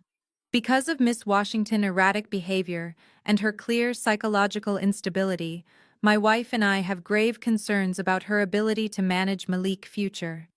A child cannot thrive when his guardian is emotionally compromised and prone to vindictive outbursts. Mr. Harrington nodded enthusiastically, prompting his client to deliver the final blow. And what is the plaintiff asking the court to do today, Mr. Kensington? Trent sat up perfectly straight, staring at the judge with absolute entitlement. We are asking the court to immediately terminate Zuri Washington guardianship. Furthermore, given my extensive professional background as a senior financial advisor, we are asking the court to immediately transfer all legal authority and financial management of Malik assets, including any existing trust funds, to my wife and myself. We need full control to protect the boy and his assets from a woman who is clearly unfit to manage either. The absolute audacity of his demand hung in the air. He had just walked into a federal courthouse, committed perjury, assassinated my character, and demanded the keys to an $18 million vault, all while secretly drowning in $12 million of criminal debt. He thought he was the smartest man in the room. He thought his suit and his confidence made him untouchable. I sat at the defense table, my face completely blank. I did not glare at him. I did not shake my head. I simply let my hand rest gently on top of the red confidential folder. Thank you, Mr. Kensington. Mr. Harrington said, practically glowing with victory. He turned to my lawyer with a smug smile. Your witness. My lawyer looked at me, waiting for my signal. I gave him a barely perceptible shake of my head. The defense has no questions, Your Honor, my lawyer announced. Trent actually let out a quiet, arrogant chuckle from the witness stand. He shook his head as if he pitied my incompetence. He stood up, buttoned his jacket again, and walked back to his seat next to Jasmine. He put his arm around his wife, pulling her close. Jasmine leaned her head on his shoulder, looking at me with a triumphant, mocking smile. My parents sat behind them, letting out a collective sigh of relief. They had done it. They had painted the perfect picture. They had secured the money. Judge Davis set his pen down and folded his hands.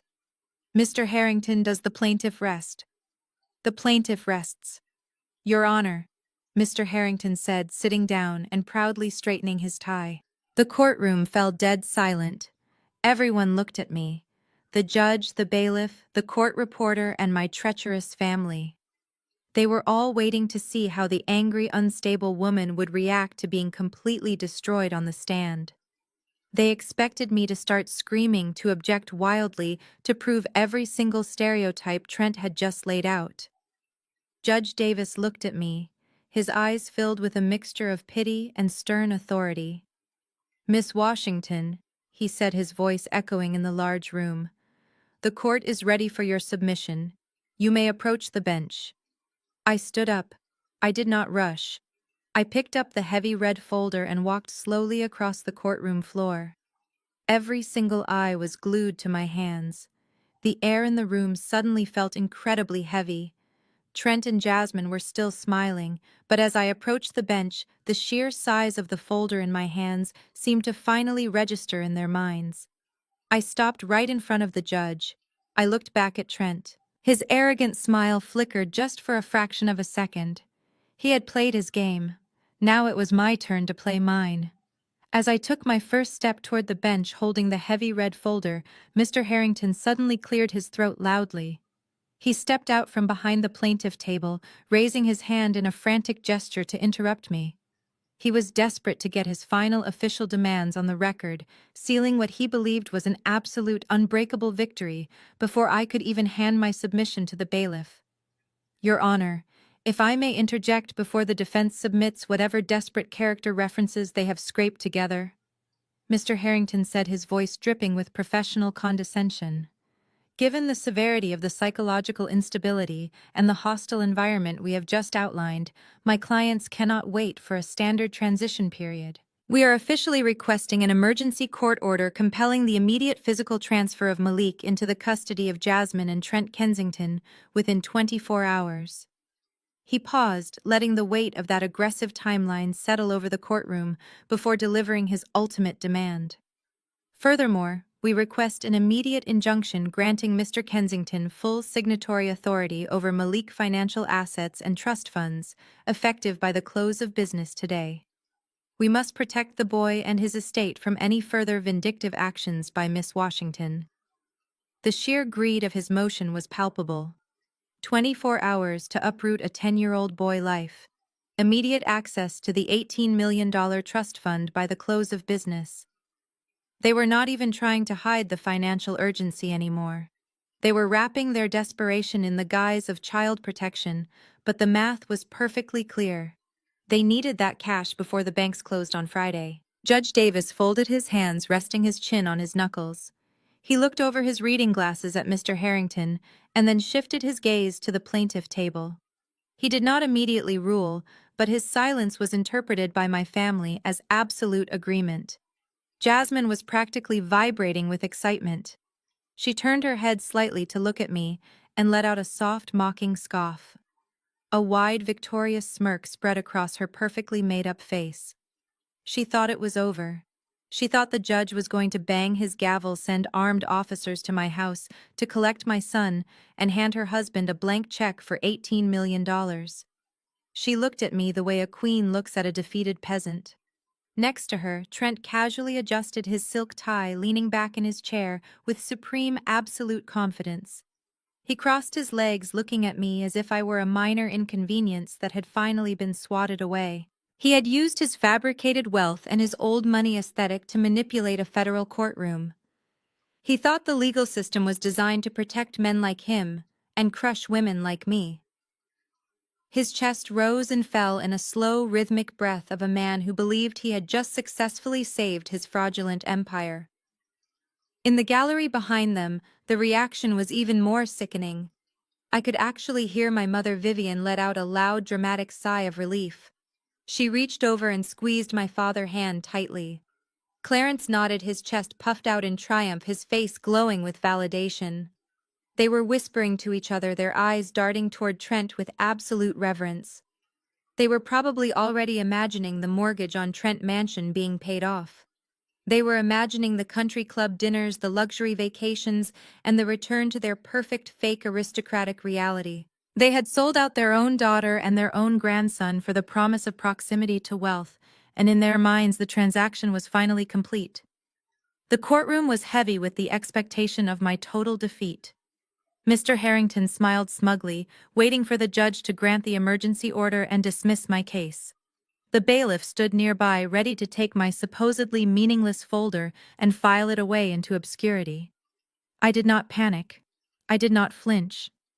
I stopped walking and stood perfectly still in the center of the courtroom. I slowly raised my hands and adjusted the lapels of my navy blue blazer, ensuring my posture was completely flawless. I let my eyes sweep across the plaintiff table, absorbing their foolish premature celebration. Arrogance is a highly dangerous drug. It blinds you to the reality of your own vulnerability. Jasmine, Trent, and my parents were so intoxicated by their perceived victory that they did not realize they were standing directly on a trapdoor. They thought they had built an impenetrable fortress of lies, using traditional family values and elite aesthetics as their shield. They thought my silence during their perjury was a sign of surrender. But as a forensic accountant, I know that silence is simply the space you create before you drop the hammer. I looked at Trent, taking in his smug smile and his expensive suit. I looked at Jasmine, taking in her fake tears and her white dress. I looked at my parents, taking in their profound betrayal. I committed their triumphant faces to memory because I knew this was the absolute last time any of them would ever smile in my presence. I turned my attention back to Judge Davis. I took the final steps, approaching the heavy wooden bench. I placed the red confidential folder on the ledge directly in front of the judge. My voice was calm, carrying easily through the silent room, completely devoid of any fear or hesitation. Your Honor, I completely agree with Mr. Harrington on one specific point, I said. The financial assets of this child are indeed in immediate and profound danger. However, the threat does not come from my home.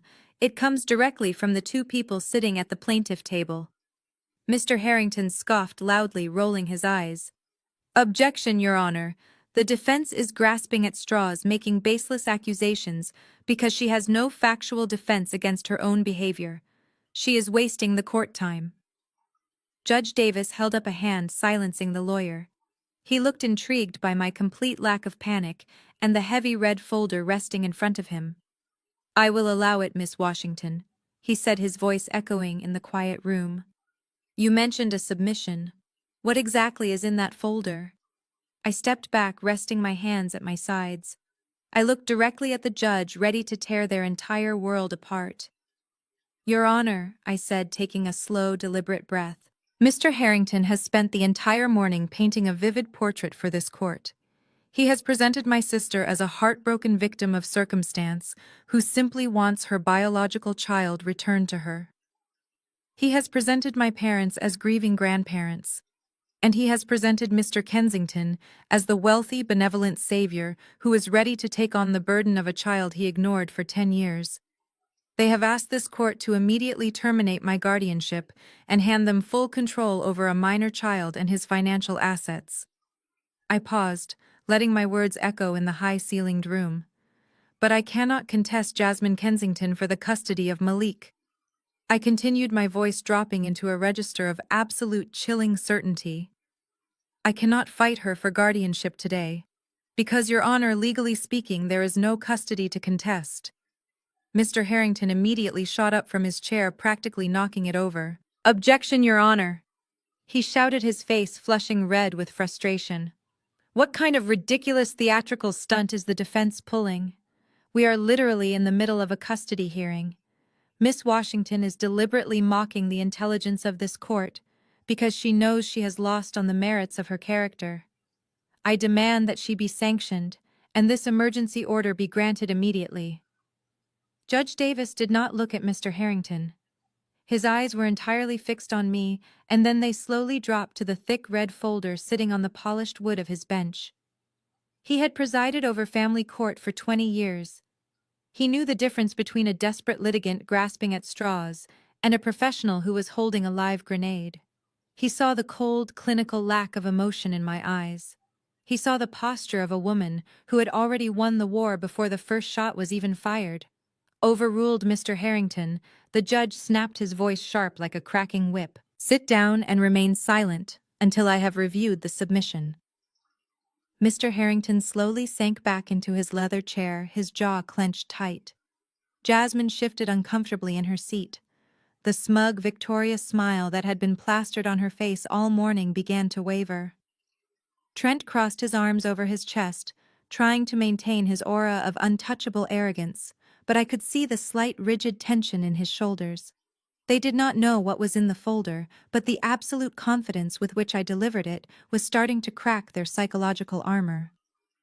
Judge Davis reached out his hand, hovering over the red confidential label for a brief second before he flipped the heavy cover open. The courtroom was so quiet you could hear the subtle hum of the air conditioning unit working in the background. I stood perfectly still watching the judge face. The first document in the stack was the legal bombshell regarding Malik. It was the document that rendered this entire trial completely obsolete. I watched as Judge Davis' eyes scanned the top of the first page. At first his expression was one of mild bureaucratic curiosity, but as his eyes moved down the page absorbing the dates, the official state seals and the notarized signatures, his entire demeanor underwent a radical, terrifying shift. The stern annoyance that had clouded his face during my family testimony vanished. The color seemed to completely drain from his cheeks, leaving him looking unusually pale. He read the first page again, as if his brain was refusing to process the sheer magnitude of the legal reality sitting in front of him. Then he slowly turned to the second page, then the third. The silence in the room stretched on, becoming incredibly heavy and suffocating. It was the kind of silence that happens right before a massive storm breaks. At the plaintiff table, Trent uncrossed his legs and leaned forward, his brow furrowing in deep confusion. He looked at his lawyer silently, demanding to know what the judge was looking at. Mr. Harrington just shook his head, looking equally blind and panicked. Jasmine began picking nervously at her perfectly manicured fingernails, the facade of the poised elite mother rapidly dissolving into raw anxiety. Judge Davis finally stopped reading. He closed the folder, resting his hands flat on top of it. He took a deep breath, taking a moment to fully compose himself before he looked up. When his eyes finally met mine, there was no longer any pity or disapproval.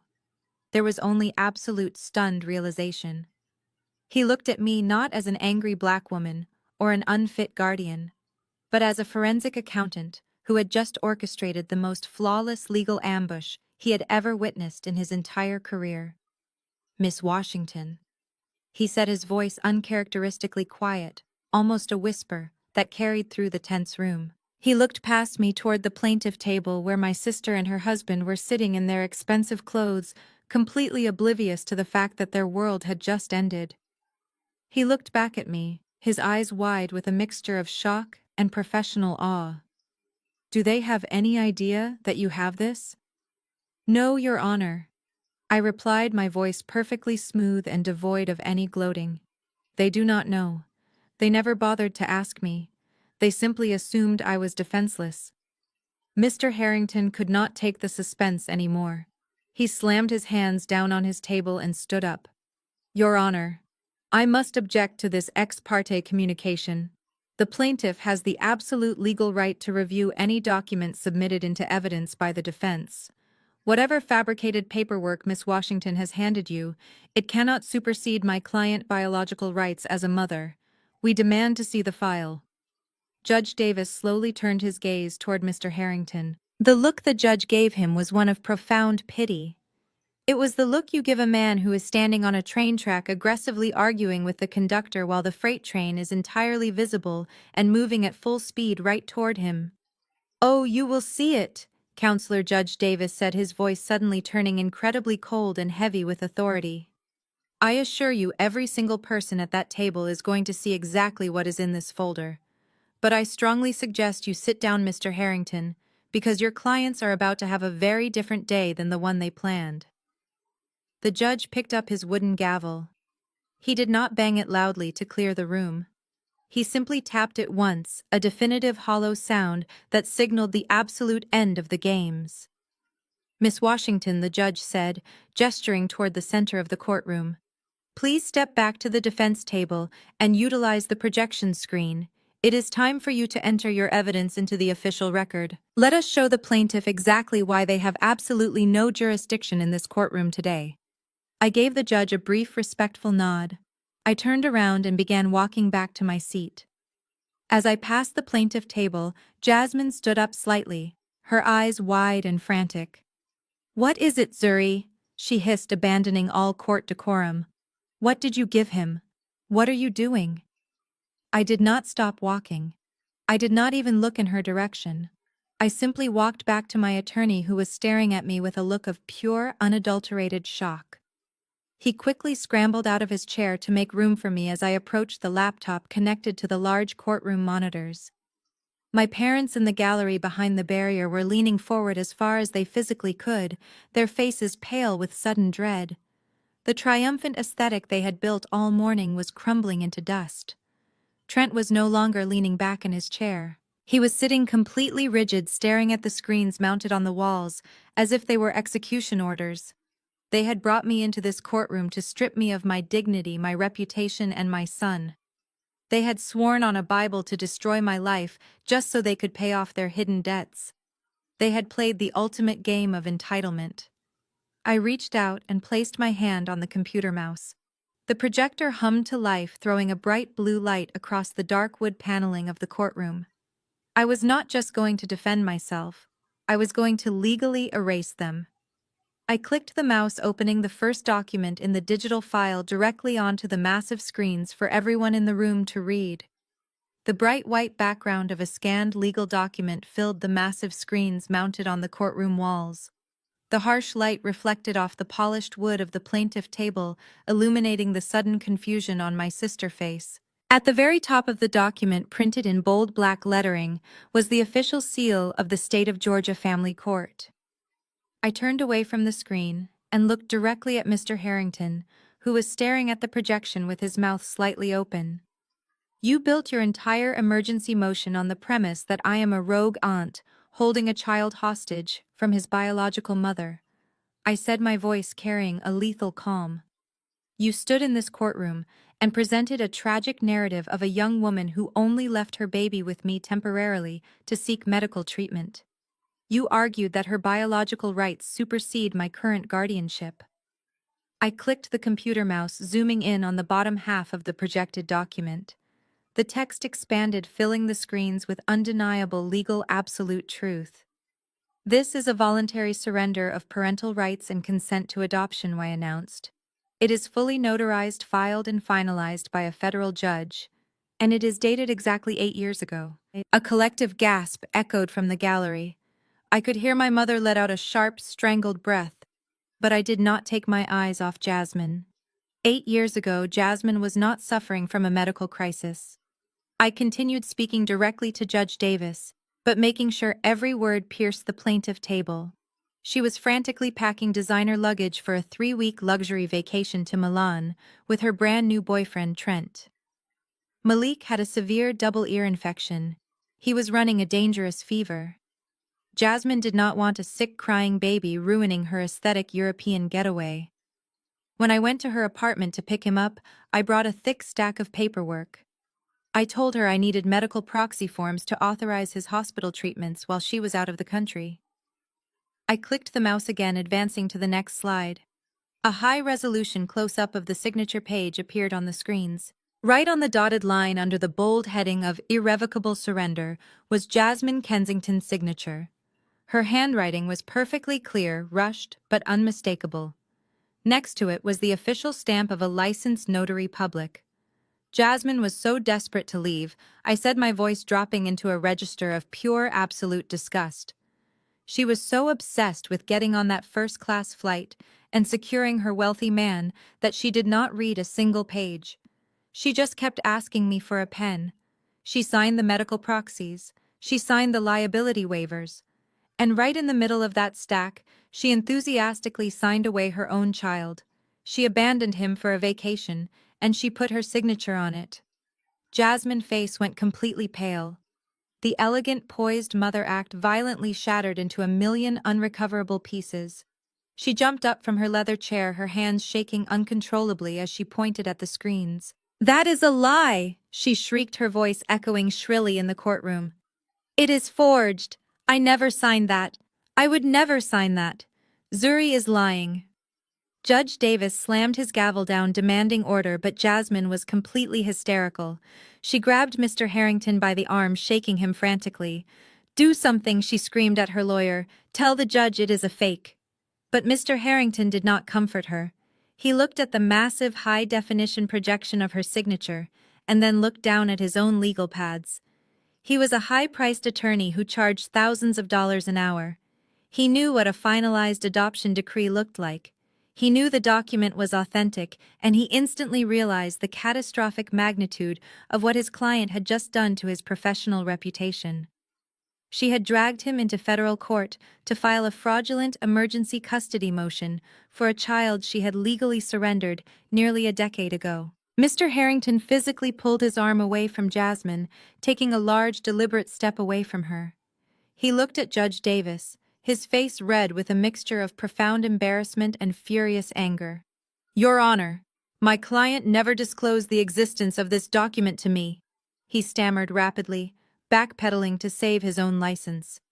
I turned back to the judge, delivering the final, indisputable conclusion. A family court judge finalized this adoption 6 months after she signed those papers. I did not kidnap Malik. I did not manipulate the system. I legally adopted him. In the eyes of the law, Jasmine is nothing more than a biological donor. I am Malik's legal mother. Jasmine has absolutely no parental rights to terminate, and she has absolutely no legal standing in this courtroom today. Jasmine let out a sound that was half scream and half sob. She collapsed back into her chair, covering her face with her hands. The $18 million prize she had been chasing was instantly, permanently vaporized. If she was not the legal mother, she could not petition to control the trust fund. The money was completely out of her reach forever. I shifted my gaze to Trent. The arrogant, confident patriarch who had spent the entire morning demanding the keys to my son's financial estate was now sitting perfectly still. His skin had turned a sickly shade of ash gray. The realization of what this meant was hitting him like a physical blow. The trust fund was gone. The money to save his mansion was gone. His $12 million debt was suddenly crashing down on his shoulders, with no escape route in sight. He stared blankly at the screen, his chest rising and falling in shallow, panicked breaths. He had tried to use his white privilege and his fabricated old money status to bully me into submission. He thought the legal system was his personal weapon. But he forgot that I am a forensic accountant. I do not bluff. I bring the receipts. But I was not finished. Destroying their custody case was only the first half of my submission. Jasmine had lost her fake maternal claim, but Trent was about to lose his freedom. I placed my hand back on the computer mouse, ready to drop the second bomb. But I was not finished. Destroying their custody case was only the first half of my submission. Jasmine had lost her fake maternal claim, but Trent was about to lose his freedom. I clicked the mouse one more time, and the screen shifted to a new document. This was not a family court record. It was a heavily redacted financial statement from a boutique investment firm, glowing in bright red ink.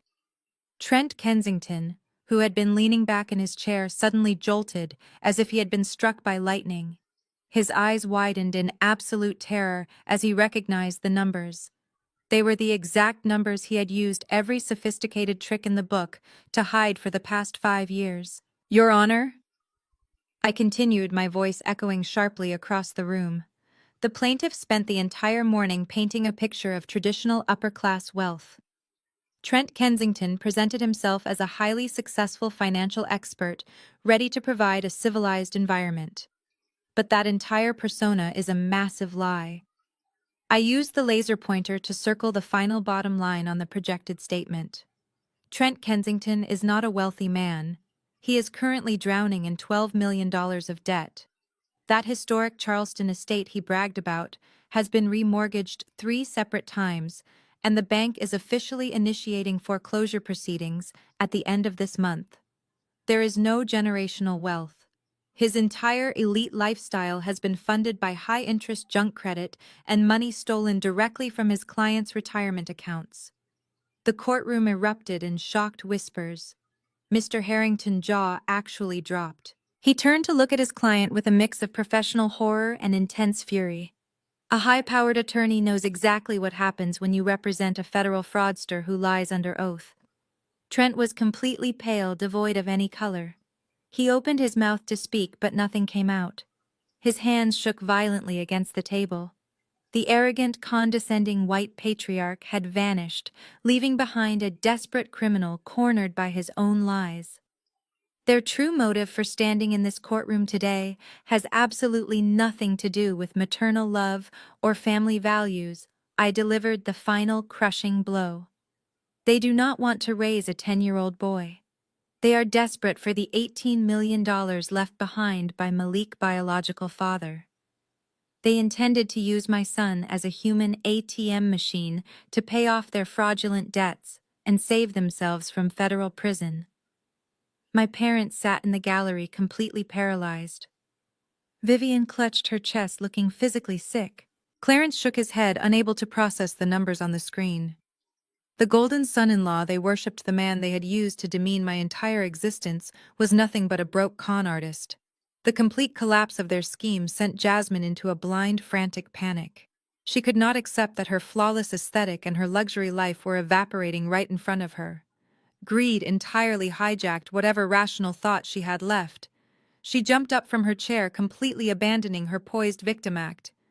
"But that is my son money!" she shrieked, pointing a shaking finger at me, her face twisted in pure rage. "Marcus was his father and I gave birth to him. I have a right to that payout.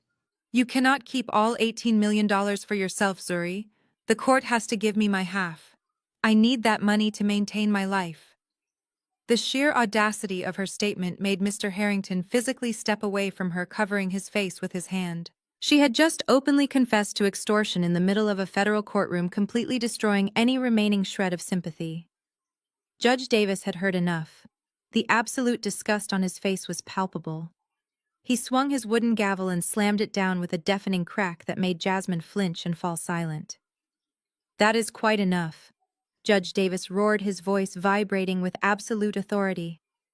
"Mrs. Kensington, you have absolutely no right to demand anything in my courtroom. You abandoned your parental rights 8 years ago, and you have just committed blatant perjury on my stand."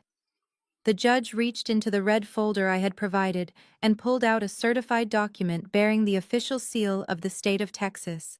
He held it up high for the entire room to see. "And to completely, permanently end your delusions regarding this $18 million estate, I have the authenticated last will and testament of the deceased," Judge Davis announced. The will explicitly states that the entirety of the estate is placed into an irrevocable blind trust for the minor child Malik, and the sole individual appointed as the legal trustee with absolute financial control until the boy reaches the age of 25 is Miss Zuri Washington. Judge Davis glared down at Jasmine and Trent, his eyes cold as ice. "Even if you had miraculously won guardianship today, neither of you would ever have the legal authority to touch a single penny of this trust. The deceased locked every single door. Miss Washington controls the finances, and your fraudulent scheme has completely failed." The judge's words acted as the final executioner blade. Jasmine's knees buckled. She collapsed onto the courtroom floor, sobbing uncontrollably, not because she had lost her child, but because she had lost $18 million. Trent buried his face in his hands, trembling violently. He knew that without that money, the FBI would be knocking on his door before the week was over. My parents sat frozen in the gallery, their eyes blank and completely humiliated. Their elite facade, their fake traditional family, and their arrogant pride had been completely shattered into dust. The silence in the courtroom following Judge Davis' final declaration was absolute, but it only lasted for a few seconds before the reality of the situation completely fractured Jasmine's mind. She was still on her knees, staring at the wood floor, processing the fact that the $18 million safety net was permanently locked away from her. But then her eyes slowly drifted up toward the massive projection screens still displaying Trent's $12 million debt and the stolen pension funds. The pristine white aesthetic of her perfectly curated life shattered.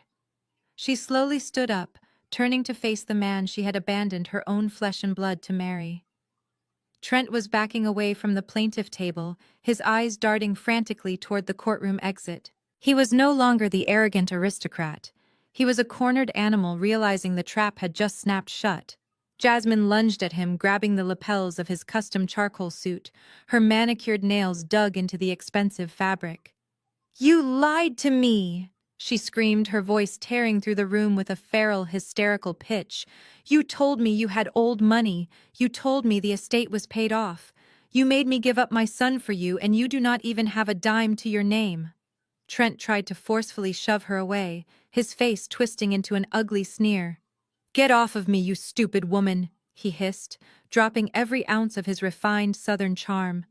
"You think those designer bags paid for themselves? You spent millions of dollars of my clients' money to look rich on the internet, and now we are both going to jail."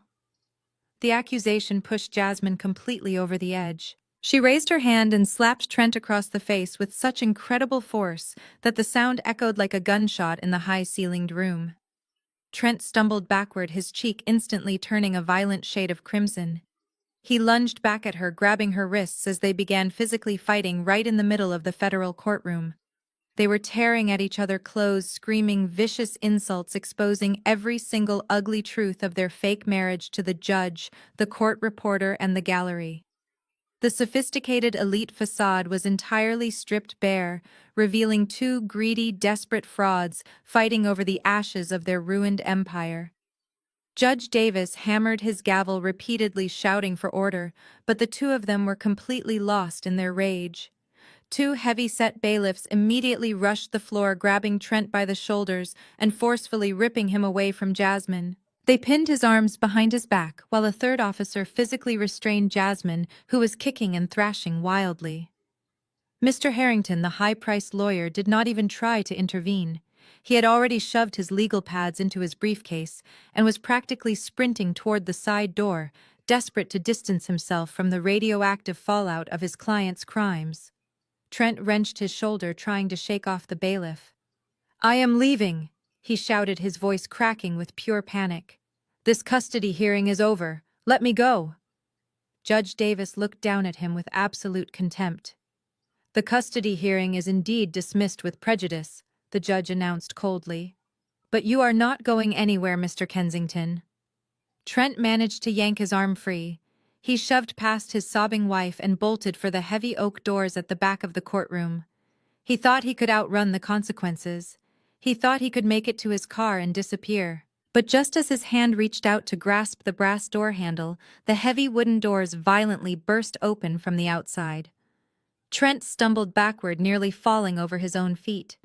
Standing in the doorway, blocking the only exit, were four federal agents wearing dark windbreakers with the bright yellow letters FBI printed across their chests. They stepped into the courtroom, moving with swift, precise, tactical authority. Trent Kensington, the lead agent, spoke, his voice cutting through the remaining chaos. He did not ask a question. It was a statement of absolute finality. Trent froze, his eyes wide with sheer terror. He looked back at me, standing calmly by the defense table, and then looked back at the agents. "I have a lawyer," he stammered, taking another step back. "You cannot do this. You do not know who my family is." The lead agent did not even blink. He pulled a pair of heavy steel handcuffs from his belt and stepped forward, grabbing Trent's arm and twisting it behind his back. "Trent Kensington, you are under arrest for federal wire fraud, embezzlement, and interstate financial crimes," the agent recited smoothly, slapping the cold metal tightly around Trent's wrists. "You have the right to remain silent. Anything you say can and will be used against you in a court of law." I stood perfectly still, watching the metal lock engage. My forensic accounting had done exactly what it was designed to do. I had traced the hidden money, uncovered the stolen pensions, and built a paper trail so dense that Trent could not buy his way out of it. He was forcefully marched out of the courtroom, his head hung low in absolute disgrace. The fake aristocratic prince was on his way to a federal holding cell. With Trent dragged away, the courtroom suddenly felt hollow. Jasmine had collapsed back onto the floor, sobbing so violently she could barely breathe. But my attention shifted to the gallery. My parents, Clarence and Vivian, had watched their entire golden reality disintegrate in a matter of minutes. The son-in-law they worshipped was a thief heading to prison. The daughter they favored was a broke co-conspirator.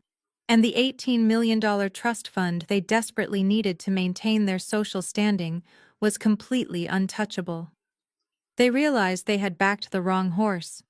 They realized I was the only person left in the room who actually had money, power, and control. Vivian scrambled out of the gallery, pushing her way through the swinging wooden gate. Clarence was right behind her, his face pale and sweating profusely. They rushed toward my table. Before I could even turn away, my mother threw herself onto the floor right at my feet. She grabbed the hem of my suit jacket, sobbing hysterically. "Zuri, please," she begged, tears streaming down her face, ruining her expensive makeup. "You have to help us. You have to pay Trent bail. If he goes to jail, the bank will take everything. Jasmine will be on the street. We will lose our house because we co-signed his business loans. You have the trust fund, Zuri. You have millions of dollars. Please save your sister. We are family. We are your flesh and blood." Clarence stood over her, his voice trembling with desperation. "Zuri, you made your point," he pleaded, holding his hands out to me. "You proved you are the smartest person in the room. Now please drop this vendetta. Help your family fix this mess. We need you." I looked down at the woman gripping my clothes and the man begging for my money. They had spent my entire life making me feel invisible. They had watched Jasmine drop a sick baby on my porch and told me it was my problem. They had gone to my son's school to kidnap him. They had sat in this very room less than an hour ago, placed their hands on a holy book, and swore to a judge that I was a bitter, abusive monster. They had tried to destroy me without a single ounce of hesitation, and now, because they had lost their fake white savior, they expected me to open my checkbook. I reached down and firmly peeled my mother's hands off my jacket. I stepped back, creating a physical and emotional distance that could never be crossed again. I looked my father directly in the eye, my face devoid of anger, sadness, or pity. It was completely blank. "You do not have a daughter named Zuri," I said, my voice dropping to a low, icy whisper that chilled the air around us. "You chose your aesthetic over your grandson. You chose a con artist over your own blood. You sat on that stand and tried to ruin my life for a payout." Vivian reached out again, crying loudly. "We made a mistake, Zuri. We are sorry. Please do not turn your back on your parents." "I am not turning my back on my parents," I replied, adjusting my briefcase. "I am just acknowledging that from this exact moment forward, I do not have any." I did not wait for their response. I turned my back on their screaming and walked down the center aisle of the courtroom. I walked past Jasmine, who was still curled up on the floor. I pushed open the heavy oak doors and stepped out into the hallway. The sound of their desperate weeping was instantly cut off as the doors swung shut behind me. The case was officially closed, and the toxic cord tying me to that family was completely, permanently severed. I walked out of the Fulton County Courthouse and stopped at the top of the wide concrete steps. The heavy, oppressive air of the courtroom vanished entirely. The bright, warm Atlanta sun hit my face, washing over me like a baptism. I took a deep breath, filling my lungs with the sweet taste of absolute victory. I reached into my bag, pulled out my designer sunglasses, and slid them on, shielding my eyes from the glare. I walked down the steps toward the street where my black Mercedes G-Wagon was parked waiting for me. I unlocked the doors and climbed into the driver's seat. The engine roared to life with a satisfying low rumble. I looked in the rearview mirror. Sitting in the back seat, completely safe and entirely untouched by the bloodbath that had just occurred, was my son.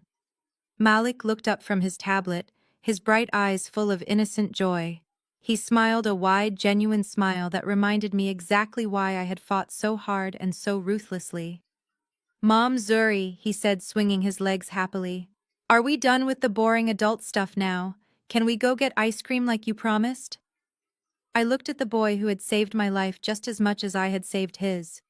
I smiled back at him, the cold forensic accountant finally fading away, leaving only the fierce, protective mother in her place. "Yes, baby," I said, shifting the heavy SUV into drive. "We are completely done. We can go anywhere you want." I pressed my foot down on the gas pedal, pulling away from the courthouse curb. I did not look back at the building. I did not look back at the wreckage of the people who had tried to break me. I drove forward onto the open sunlit highway, leaving the toxic past completely burned to ash behind us, heading straight toward a brilliant, unburdened future that was entirely and wonderfully ours. The greatest lesson from this entire ordeal is that blood does not automatically make someone family, and sharing a last name does not entitle anyone to your peace. For years, my parents and my sister tried to diminish my worth because my success threatened their fake aesthetic. They tried to use traditional guilt to manipulate me into absolute submission. But when you build your own independence and you know your true value, you become completely untouchable. True family is about the people who protect your peace, not the ones who try to sell it. Never be afraid to walk away from toxic bloodlines to protect your own future. If you have ever had to cut off toxic family members to protect your peace, let me know in the comments below and hit subscribe to join our community of strong independent women.